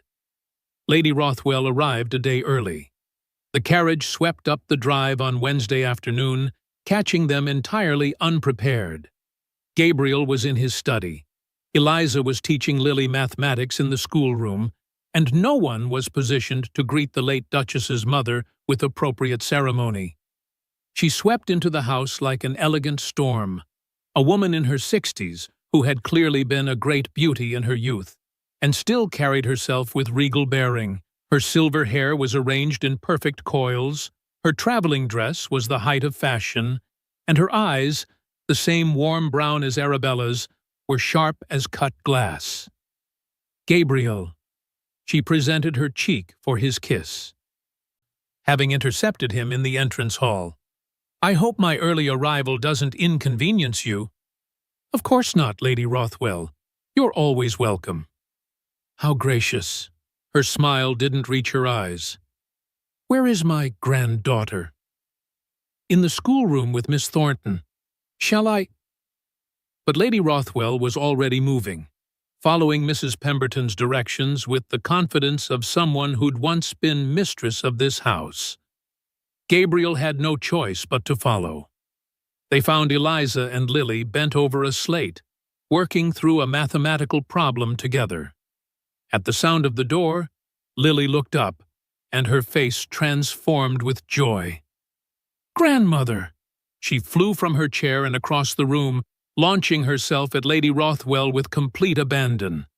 But it wasn't Lady Rothwell who received the embrace. Lily, in her excitement, had run to Eliza first, throwing her arms around the governess's waist. "Mummy, grandmother's here. Can we show her the winter garden?" The silence that followed was deafening. Eliza's face went white. "Lily, this is your grandmother Rothwell, and you must call me Miss Thornton." "But, Miss Thornton," Eliza repeated firmly, gently disentangling the child's arms. Lady Rothwell's expression revealed nothing, but Gabriel saw the flicker of something dangerous in her eyes. "Lady Lily, come greet me properly." The child, confused by the sudden tension, moved to embrace her grandmother with considerably less enthusiasm than she'd shown Eliza. Tea was excruciating.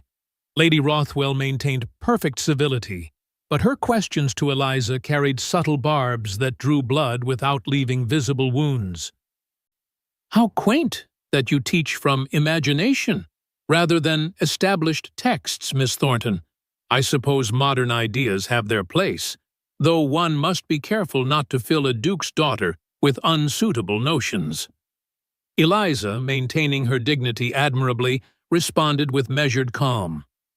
"I believe education should engage the mind and heart, Lady Rothwell. Heart is all well and good, but propriety and rank are what truly matter for a girl of Lily's station. She'll need to navigate the highest levels of society, make an advantageous marriage. These are not things one learns from imagination." Gabriel watched Eliza's fingers tighten around her teacup, saw the effort it cost her to keep her voice steady. I defer to your greater experience, Lady Rothwell. After tea, Lady Rothwell requested a private word in Gabriel's study. He followed with a sense of impending doom. "She's dangerously attached to that governess," Lady Rothwell said the moment the door closed.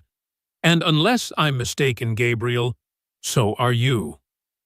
Eliza, Miss Thornton, has been wonderful for Lily. I don't doubt her competence, but Lily calls her Mummy. Did you hear that? Did you see how naturally it came to the child? The servants talk, Gabriel. They say it happens constantly. That Miss Thornton doesn't correct it. That you don't correct it." Gabriel said nothing. What could he say that wouldn't be a lie? "You cannot allow this to continue," Lady Rothwell pressed. "You're a duke. You have responsibilities to your family, to your position, to Lily's future. Arabella would want you to remarry, yes, but to someone appropriate. Lady Ashworth would be a perfect choice. Wealthy, well-connected, experienced in society. I have no interest in Lady Ashworth. Then find someone else of appropriate rank. But this growing attachment to a governess is impossible. The scandal would be devastating. Think of Lily's future, her prospects for a good marriage. If society believes you've been carrying on with the governess, if there's even a whisper of impropriety, Lily will bear the stain of it. Doors will close to her. Advantageous matches will become impossible." Gabriel felt the walls closing in. "I understand." "Do you?" Lady Rothwell's voice was hard now. "Because I'm not certain you do. You're playing with fire, Gabrielle. And it's not just you who will burn. It's Lily, your innocent daughter, who's already lost her mother, who doesn't deserve to have her future destroyed because you couldn't maintain appropriate boundaries with the help. Eliza is not—" He stopped himself. "Eliza?" Lady Rothwell's eyebrows rose. "You use her Christian name?" Gabriel said nothing. "Distance yourself from this woman," Lady Rothwell said, her voice now ice, "before you do irreparable damage. Act like the Duke you are, not like some lovesick footman. Do it now, Gabriel, or I will." The following days were agony. Gabriel avoided Eliza as though she carried plague. He took his meals in his study, sent written notes about Lily's progress rather than discussing them in person, stopped walking through the winter garden, abandoned their evening conversations entirely. Eliza noticed immediately. How could she not? The warmth that had been building between them for months vanished overnight, replaced by icy formality that hurt more than any words could have. Mrs. Pemberton found her one afternoon in the empty schoolroom, staring out the window with unseeing eyes. "Don't take it personally, dear," the housekeeper said gently. "Lady Rothwell has been working on him, reminding him of his duties." "Of course." Eliza's voice was carefully neutral. "He's a duke. I'm a governess. There are natural boundaries. I should never have forgotten them." But alone in her room that night, she wept until she had no tears left. The summons came on the 5th day of Lady Rothwell's visit. "Miss Thornton, His Grace requests your presence in his study." Eliza's hands shook as she straightened her dress and made her way downstairs. Gabriel stood behind his desk, a deliberate choice, she realized, to maintain physical distance.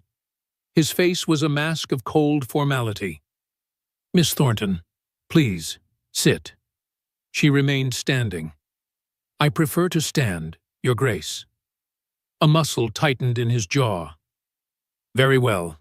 I'll be direct. It has come to my attention that certain informalities have developed in this household. Lady Lily has begun addressing you in a manner that is inappropriate. This must stop." The words struck like physical blows. I have never encouraged. Nevertheless, it has occurred."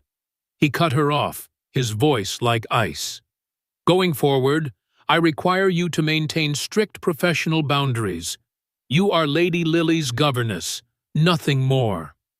Eliza's chin lifted, pride the only thing keeping her from shattering. "I understand perfectly, Your Grace. Forgive me if I have overstepped my position." "Tell her!" a voice screamed in Gabriel's mind.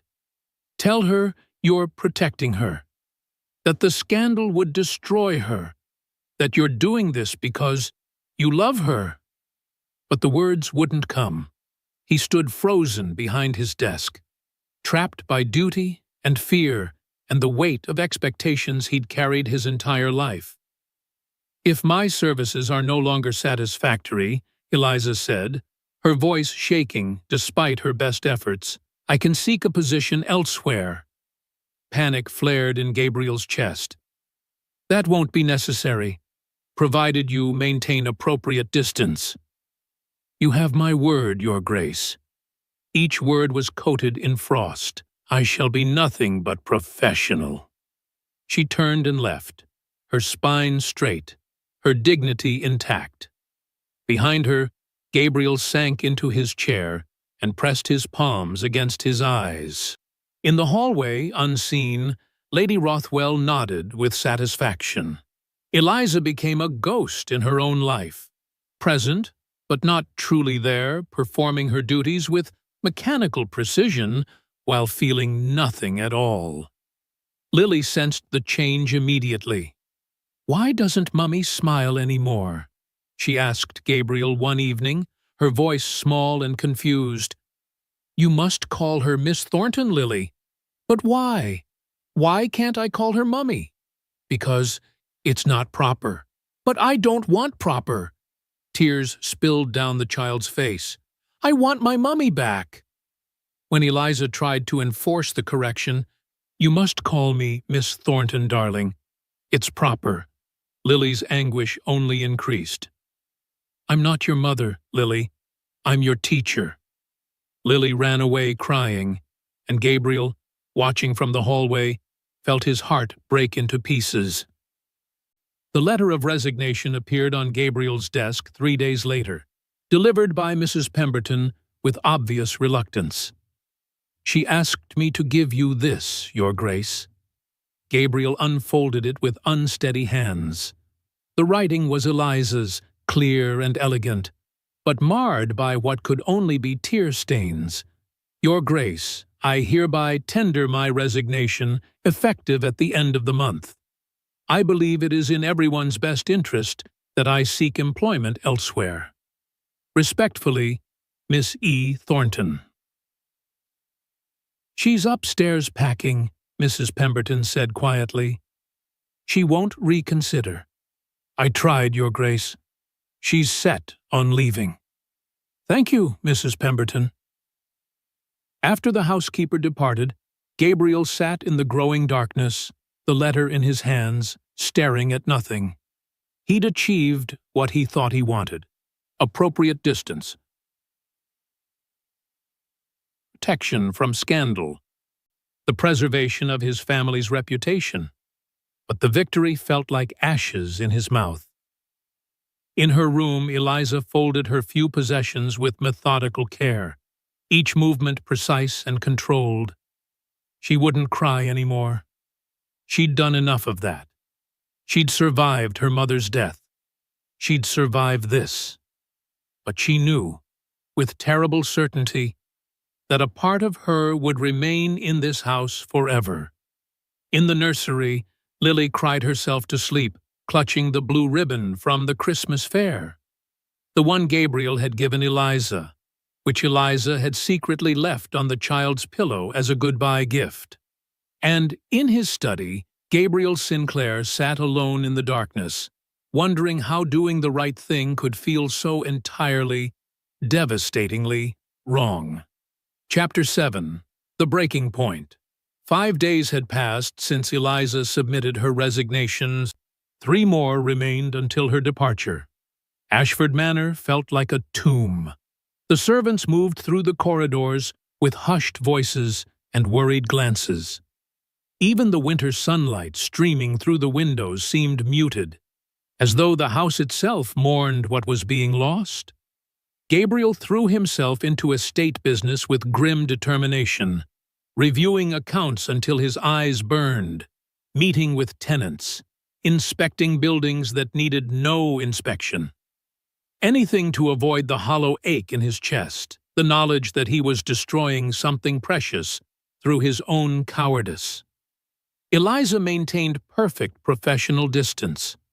She taught Lily with competence but no warmth, moving through the lessons like an automaton. Her smiles were polite masks. Her voice was carefully modulated. And her eyes, once so alive with intelligence and affection, were now simply empty. But it was Lily who suffered most visibly. The child who had bloomed under Eliza's care began to wilt like a flower deprived of light. She refused most of her meals, pushing food around her plate with listless disinterest. She stopped playing, stopped chattering about her lessons, stopped asking to work in the winter garden. Instead, she sat silently in corners, clutching her worn doll, staring at nothing. "Lady Lily barely touched her luncheon again, Your Grace," Mrs. Pemberton reported, her voice tight with concern. "That's 4 days now. She's wasting away."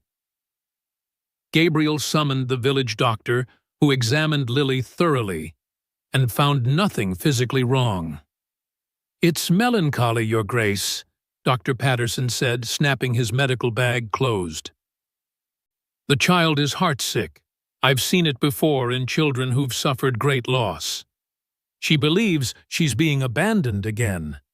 Lady Rothwell, still in residence and observing everything with sharp eyes, remained unmoved. "She'll adjust once a proper situation is established. Children are resilient. This is merely a phase." But watching his daughter fade, Gabriel began to break. The first night, Lily refused to sleep. Mrs. Pemberton sat with her, holding the child's small hand, while Lily stared at the ceiling with unseeing eyes. "Did I make Mummy angry?" Lily whispered finally. "Is that why she doesn't love me anymore?" Mrs. Pemberton's throat tightened. "Oh, sweet child, it's not your fault. The grown-ups are being very foolish. But she doesn't smile at me. She doesn't tell me stories. She's leaving. And it's because I did something wrong." "No, darling, no. You've done nothing wrong." But Lily didn't believe her. How could she, when all the evidence suggested otherwise? The second night, Gabriel found himself drawn to Lily's room long after she should have been sleeping. She wasn't screaming or crying. That would almost have been better. Instead, she wept quietly in her sleep, tears sliding down her cheeks, while small sobs shook her frame. He pulled a chair to her bedside and took her small hand in his larger one. In sleep, she gripped his fingers with desperate strength. Gabriel looked at his daughter, truly looked, and saw what his fear had created. This child had already lost her mother. Now she was losing the woman who'd filled that void, and she blamed herself for the loss. "Forgive me, little one," he whispered. "I thought I was protecting you. I thought I was doing the right thing. But I'm only causing you pain." Lily stirred in her sleep, murmuring something that sounded like Mummy. Gabriel sat with her until dawn, watching her fitful rest, feeling something fundamental shift inside him. The third night, the breaking point, came at midnight. The scream tore through the house like a physical thing, raw and terrified and utterly heartbroken. Gabriel bolted from his study where he'd been staring blindly at papers, taking the stairs 3 at a time. From the opposite direction, he saw Eliza running from her quarters, still in her nightdress and wrapper, hair loose around her shoulders. They converged on Lily's room simultaneously. The child was thrashing in her bed, caught in the grip of nightmare, her screams dissolving into desperate sobs. "Mummy, don't leave me. Mummy, please, don't go away like Mama did." Eliza reached her first, gathering the hysterical child into her arms. "Shh, darling. I'm here. I'm here." But Lily was beyond comfort, beyond reason. She clung to Eliza with desperate strength, her small body shaking with the force of her sobs. "Don't leave me, Mummy. Please, don't leave me. I'll be good. I promise. I'll be so good. Please stay." "I'm here, sweetheart." Eliza's own composure shattered like glass, tears streaming down her face as she held the child tightly. "I'm here now. Promise, promise you won't leave." Eliza looked up then and saw Gabriel frozen in the doorway. Their eyes met across the room, raw, exposed, all pretense stripped away by the anguish of a child caught between them. Gabriel saw his daughter's desperate grief, saw Eliza's tears, saw what his fear and his adherence to duty had created, a child being destroyed by the loss of love she desperately needed. The epiphany crashed over him with the force of a physical blow. By trying to protect Lily from potential future pain, he was causing her real, immediate agony. By trying to honor duty and propriety and the expectations of his position, he was destroying the happiness all three of them could have. Eliza rocked Lily gently, whispering soothing words while the child's sobs gradually quieted. "I'm here, sweetheart. I'm here now. Shh. It's all right." "Don't go," Lily hiccuped at, her voice small and broken. "Please don't go. Shh. Rest now, rest." Slowly, exhausted by her own anguish, Lily's grip loosened, her breathing deepened. She fell into fitful sleep, still clutching Eliza's nightdress. Eliza carefully laid her down, covering her with blankets, smoothing her damp hair with infinite tenderness. Then she stood and walked toward the door, intending to return to her own room. Gabriel stood in her path. She tried to move past him, but he caught her arm gently. "Please, we need to talk." Eliza's control, so carefully maintained for days, finally snapped. She whirled on him, her voice a harsh whisper to avoid waking Lily. "Talk? What more is there to say, Your Grace? You've made your position abundantly clear." "Eliza, please, don't." The word was sharp as broken glass. "Don't use my name. Don't pretend we're—" She couldn't finish. Gabriel followed her into the hallway, desperate now. "I was trying to protect you, to protect Lily. The scandal." "Protect us?" Eliza's laugh was bitter. "You made your daughter believe she's losing another mother. You made me—" She stopped, trembling. "Made you what?" "You made me love her." The words burst out, raw and agonized. "You made me love her, and then you sent me away." Her voice broke. "I vowed I would never do this. Never let myself care like this. My mother warned me. Never love a man whose world you cannot share. Never reach above your station. And I didn't listen. I let myself love that child as if she were my own. I let myself believe." She pressed her hands to her face, unable to continue. Gabriel stepped closer. "Believe what?" Eliza looked at him then, her face wet with tears, her eyes filled with anguish. "That I might belong here. That you might— But I was a fool. You're a duke. I'm nobody." This was always going to end exactly like this. You're not nobody. Gabriel's voice was rough with emotion. You're what? Eliza demanded. What am I to you? Your daughter's governess? A woman who serves a purpose until society tells you to put her back in her place. You're the woman I've fallen in love with. The words dropped between them like stones into still water, rippling outward into silence. Eliza stared at him, stunned into immobility. Gabriel's carefully constructed control shattered. The words came tumbling out, unstoppable now. I've been falling in love with you for weeks, watching you with Lily, talking with you in the evenings, seeing your intelligence and kindness and strength. And it terrified me. I thought, after Arabella, I thought I could never love again. I vowed I wouldn't. Because loving means you can lose, and I couldn't survive that pain again. Don't do this, Eliza whispered. I tried to push you away. I told myself it was duty, propriety, protecting Lily's future. But the truth is, I was protecting myself. From fear, from the possibility of loss. And in doing so, I've hurt the two people I love most in this world. You don't love me. Eliza shook her head, backing away. You can't. Gabriel followed, closing the distance between them. But I do. Heaven help me.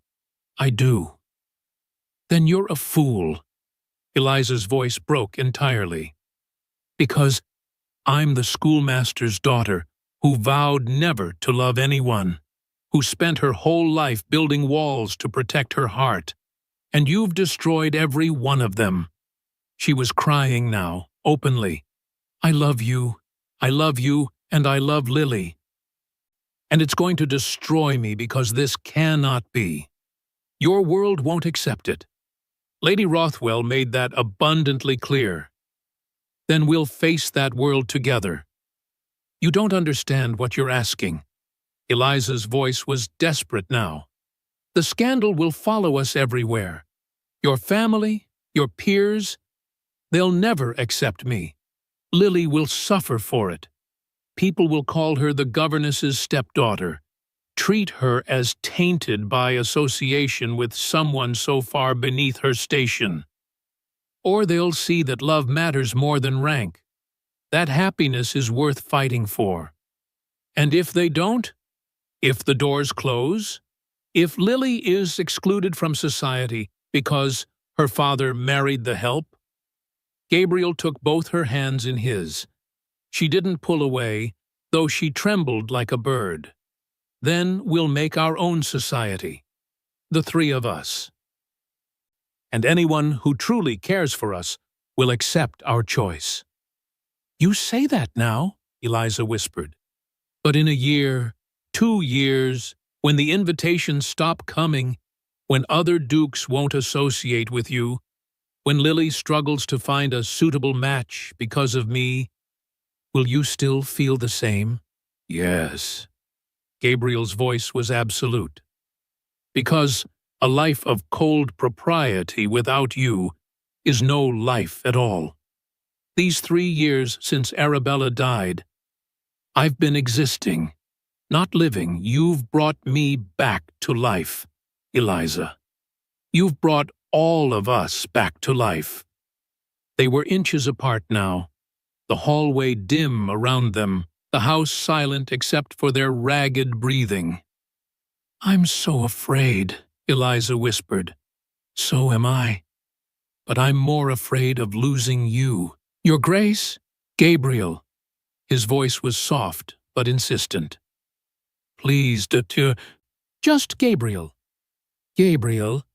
She tested his name on her lips, and something shifted in both of them. If I say yes to this, if I stay, there's no going back. For any of us. We'll be choosing a hard path. Then we'll walk it together. He reached up, gently touching her face. Eliza closed her eyes, leaning into his hand, as though it were the only solid thing in a tilting world. "I love you, Eliza Thornton. Will you give me the chance to prove it?" Eliza opened her eyes and looked directly at him. The fear was still there, would perhaps always be there, but alongside it was something else. Courage. The courage to choose love despite everything. Despite her mother's warnings. Despite the scandal. Despite the certain knowledge that the path ahead would be difficult. She didn't answer with words. Instead, she rose on her toes and kissed him. It was gentle, tentative, filled with 3 months of longing and fear and hope. Gabriel's arms came around her, holding her as though she were something precious and fragile and infinitely dear. When they finally parted, both were trembling. "Yes," Eliza whispered. "Yes." Down the hall, Mrs. Pemberton watched from the shadows, a smile on her weathered face. She quietly closed Lily's door, leaving the child to her peaceful sleep. Because somehow, even in her dreams, Lily knew everything was going to be all right. Chapter 8. The Choice That Changes Everything. Dawn broke over Ashford Manor, painting the winter landscape in shades of rose and gold. Gabriel stood at his study window watching the sun rise, having not slept at all. He'd spent the night in this room, alternating between pacing and sitting in motionless contemplation, working through what he knew he must do. Finally, as the first light touched the horizon, he turned to face Arabella's portrait. She smiled down at him eternally, captured in that moment of pure joy, forever young, forever lost. For 3 years, he'd avoided looking at this portrait for too long, afraid of what it would awaken in him. Now, he stepped close and spoke aloud to the painted image. "I loved you, Bella. I will always love you. You were my first love, and you gave me Lily, the greatest gift of my life." His voice was steady, certain. "But you're gone, my dear, and I'm still here. I'm still alive, and I've found someone who makes me feel alive again." The portrait didn't answer, of course, but in his mind, he could hear Arabella's voice, bright and certain, the way she'd always been. She would be laughing at him, he thought, laughing at how long it had taken him to see what was right in front of him. "You always said life was meant to be lived fully, with an open heart," he continued, touching the frame gently. "You wouldn't want me to bury myself in grief forever, would you?" And suddenly, he knew, with absolute certainty, that Arabella would want him to be happy, would want Lily to have a mother's love, would want the house to ring with laughter again, instead of echoing with silence. "I'm going to choose love again, Bella," he whispered. "Thank you for teaching me how." He didn't take down the portrait. She would always be part of their family story, part of who he was. But he could move forward now without guilt, without the crushing weight of feeling like he was betraying her memory. Love wasn't betrayal. It was the highest form of honoring what they'd shared. By the time Mrs. Pemberton brought his morning coffee, Gabriel had already sent for his solicitor. Mr. Harrison arrived at 9 o'clock, clearly puzzled by the urgent summons. "Your Grace, is there a crisis with the estate?" "No crisis. I need you to prepare several documents." Gabriel's voice was calm, decided. "First, a betrothal agreement. I'm going to marry Miss Thornton." Mr. Harrison's teacup froze halfway to his lips. "Your Grace, surely you're not serious." "The scandal? I'm quite serious. Draw up the papers." "But Your Grace, the social consequences. Lady Rothwell will be furious. The Ton will—" "If society chooses to condemn me, So be it. Gabriel's voice was hard as iron. My title and lands are secure. I have enough influence to weather disapproval. What I cannot weather, what I will not weather, is a life without love. Mr. Harrison set down his cup with trembling hands. Lady Rothwell, I'll handle Lady Rothwell. You prepare the documents. I want this done properly and legally. Miss Thornton will be protected, regardless of what society thinks. After the solicitor departed, still sputtering protests, Gabriel allowed himself a small smile. The first battle was won. Now for the harder one. He found Lady Rothwell in the breakfast room, taking her morning tea with the particular elegance she brought to everything. She looked up as he entered, her expression cooling immediately. Gabriel, you're up early. Lady Rothwell, I need to speak with you. If this is about the governess's departure, I believe that matter is well in hand. I'm going to marry her. The words dropped into the room like stones. Lady Rothwell went very still. I beg your pardon? I'm going to marry Eliza Thornton. I wanted you to hear it from me directly. Lady Rothwell set down her teacup with exaggerated care. Gabriel, this is madness. Arabella would be happy that Lily has someone who loves her, and that I've found happiness again. I believe that with all my heart. The scandal will be enormous. Lady Rothwell stood, her composure cracking. You're a duke. You cannot marry a governess. The ton will crucify you. Lily's prospects will be destroyed. Have you thought about that? Have you considered what this will do to your daughter's future? I've thought of nothing else for days. Gabriel's voice was quiet, but absolute. And I've realized that Lily's future happiness matters more than her social standing. She needs a mother who loves her. She needs a home filled with warmth. And yes, some doors may close, but I'm prepared to face that. This is insanity. Perhaps, but I'm doing it regardless. And I hope in time you'll accept my choice, because I would like you to remain part of Lily's life. But if you cannot support this, I will understand, and you'll see considerably less of us. The threat was clear. Lady Rothwell could accept his decision or lose access to her granddaughter. She sank back into her chair, studying him with sharp eyes.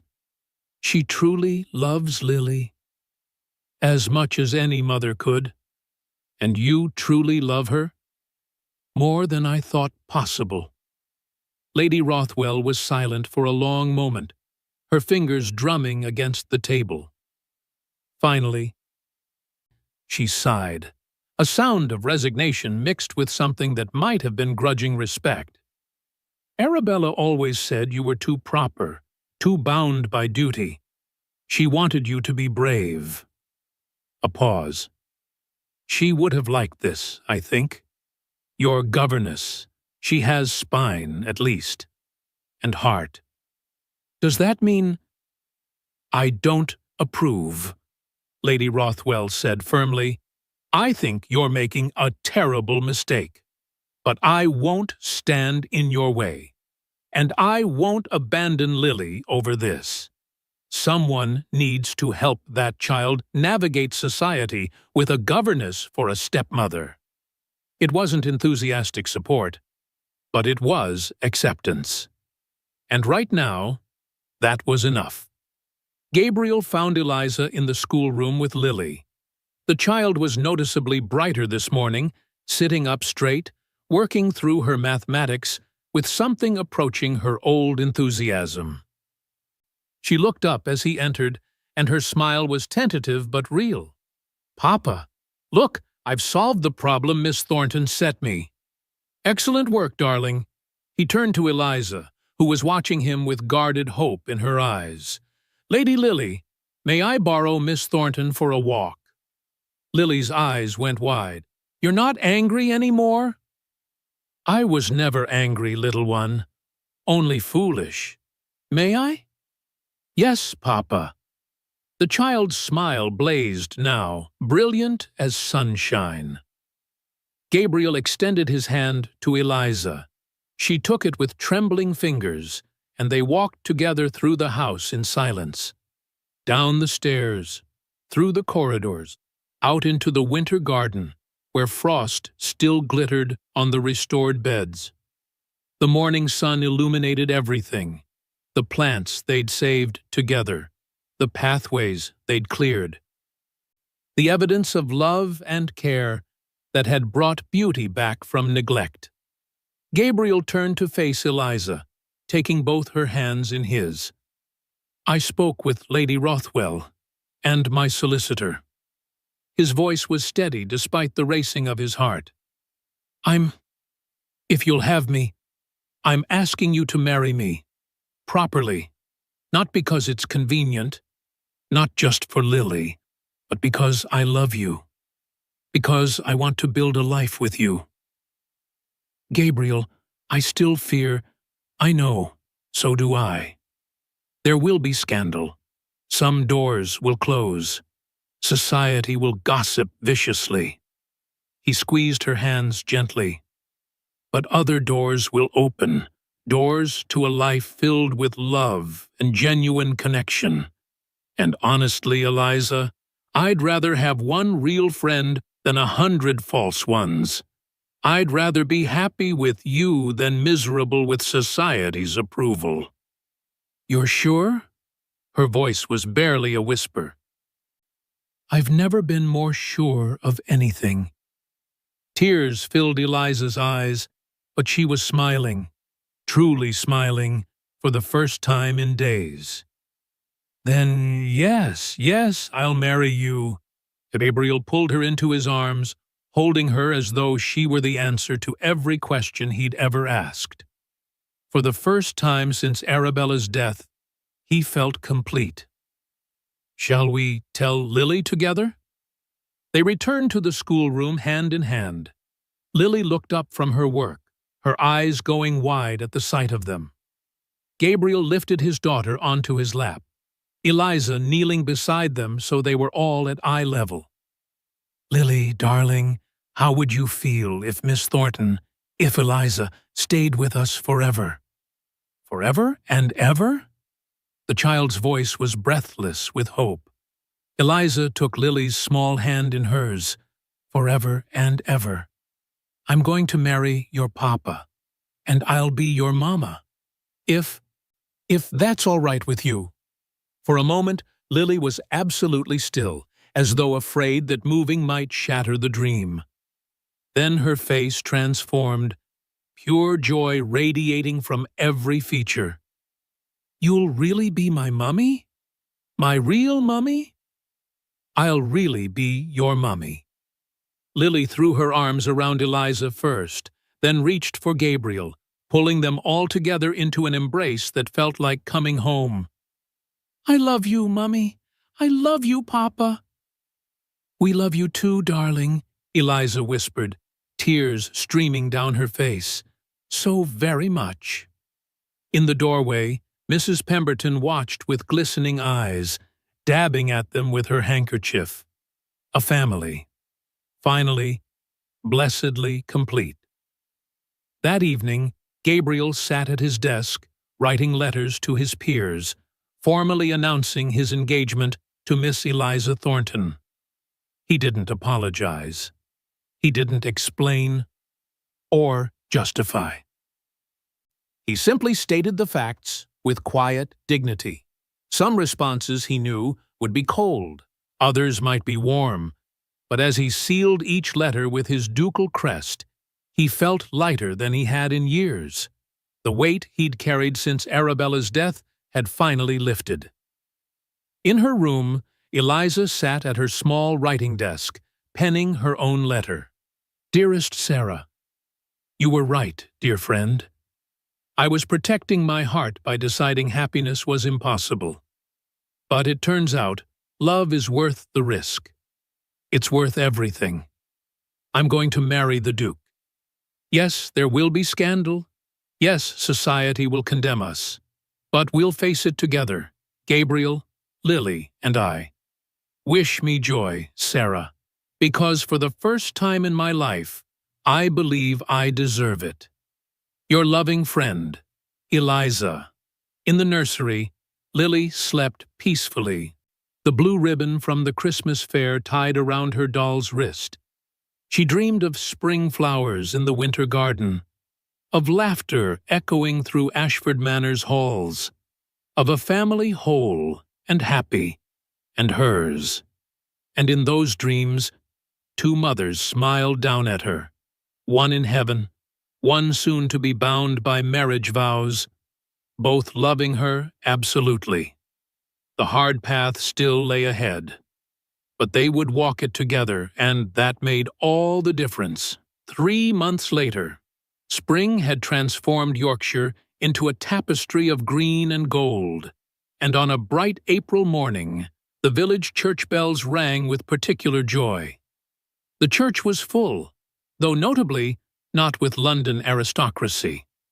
The pews held villagers in their Sunday best, tenants from the estate who'd known Gabriel since childhood, household servants given the day off to celebrate. Sarah Hartley sat in the front row, beaming through happy tears. Mrs. Pemberton dabbed at her eyes with an embroidered handkerchief. And in the family pew, sitting with perfect posture and an expression of careful neutrality, was Lady Rothwell. She'd kept her word. She didn't entirely approve, that much was clear, but she was here, and that mattered more than Gabriel had expected. Several of Gabriel's true friends had traveled from their estates to attend, men who valued loyalty over society's approval. But the conspicuous absences spoke volumes. The Duke of Marlborough had sent regrets. Lord and Lady Pembridge had simply ignored the invitation. The scandal had taken its toll, just as they'd known it would. The organ began to play, and every head turned. Eliza walked down the aisle on the arm of the village schoolmaster who'd replaced her, a kind man who'd known her mother. She wore a simple dress of cream silk, elegant but not elaborate. She wasn't trying to be someone she wasn't. She was simply herself, a schoolmaster's daughter who'd somehow found herself about to become a duchess.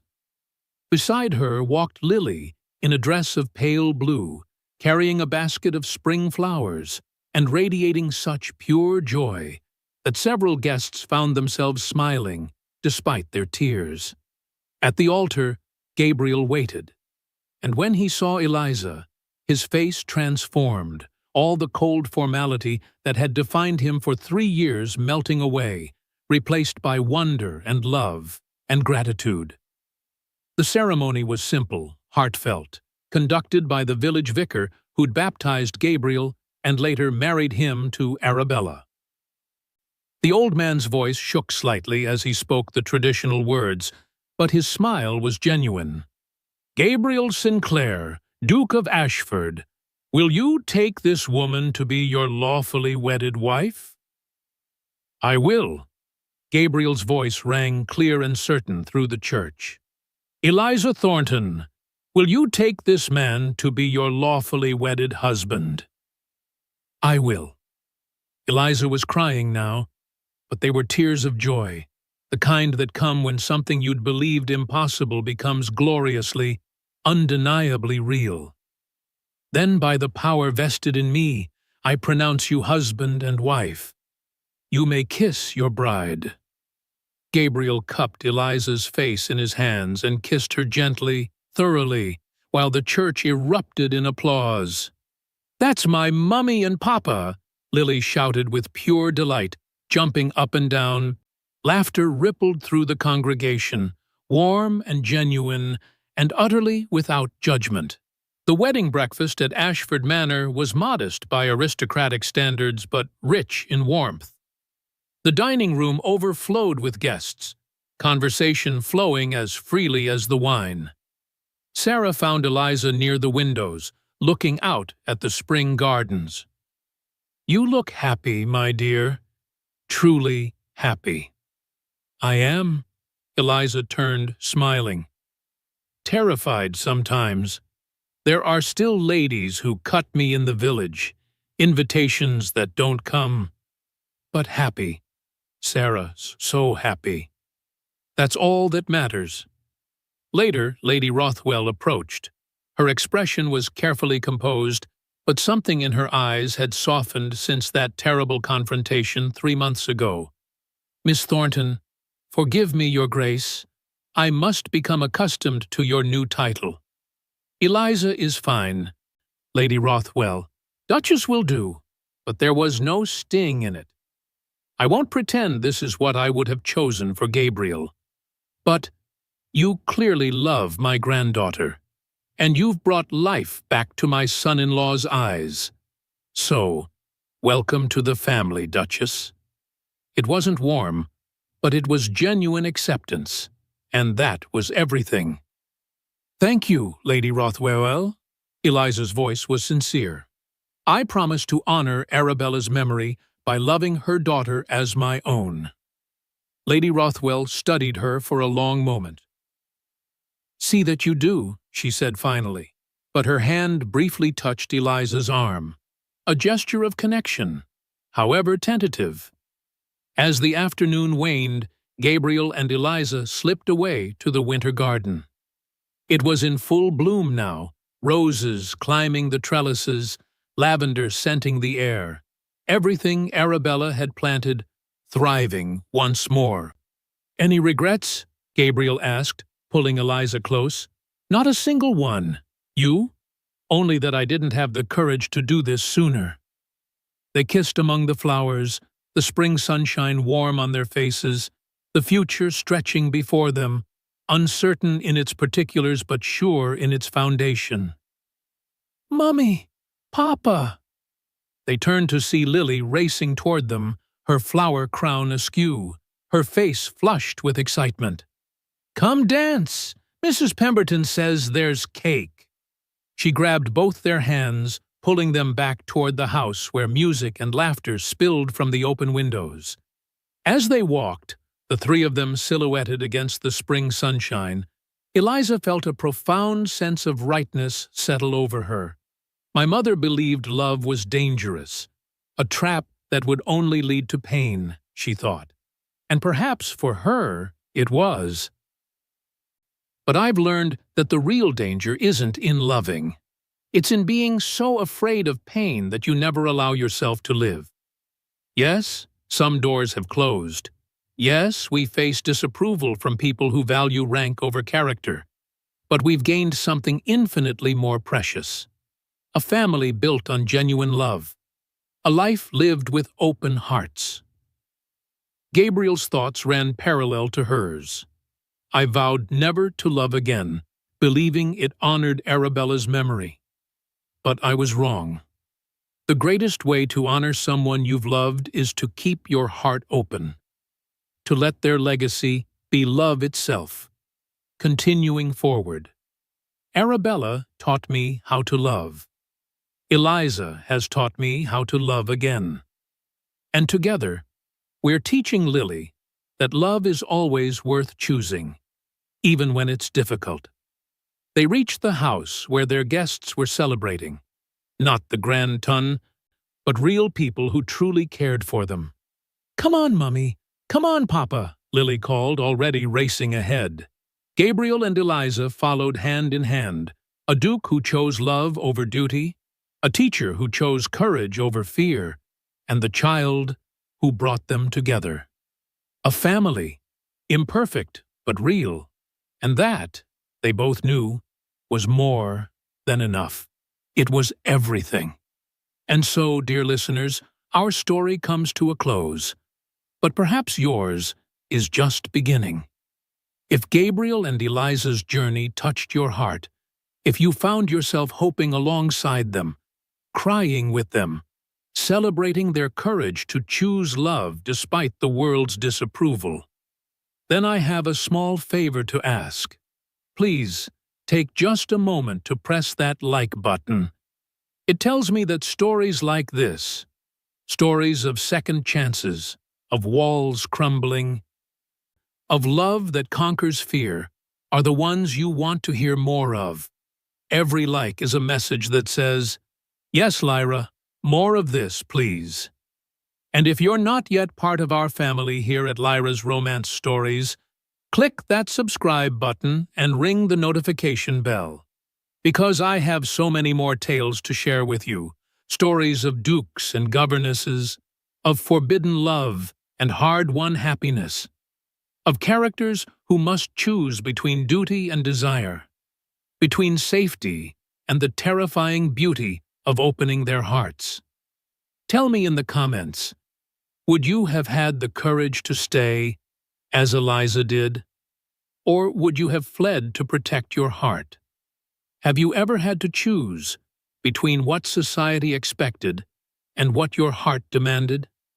I read every single comment, and your stories, your thoughts, your reflections, they inspire the tales I tell.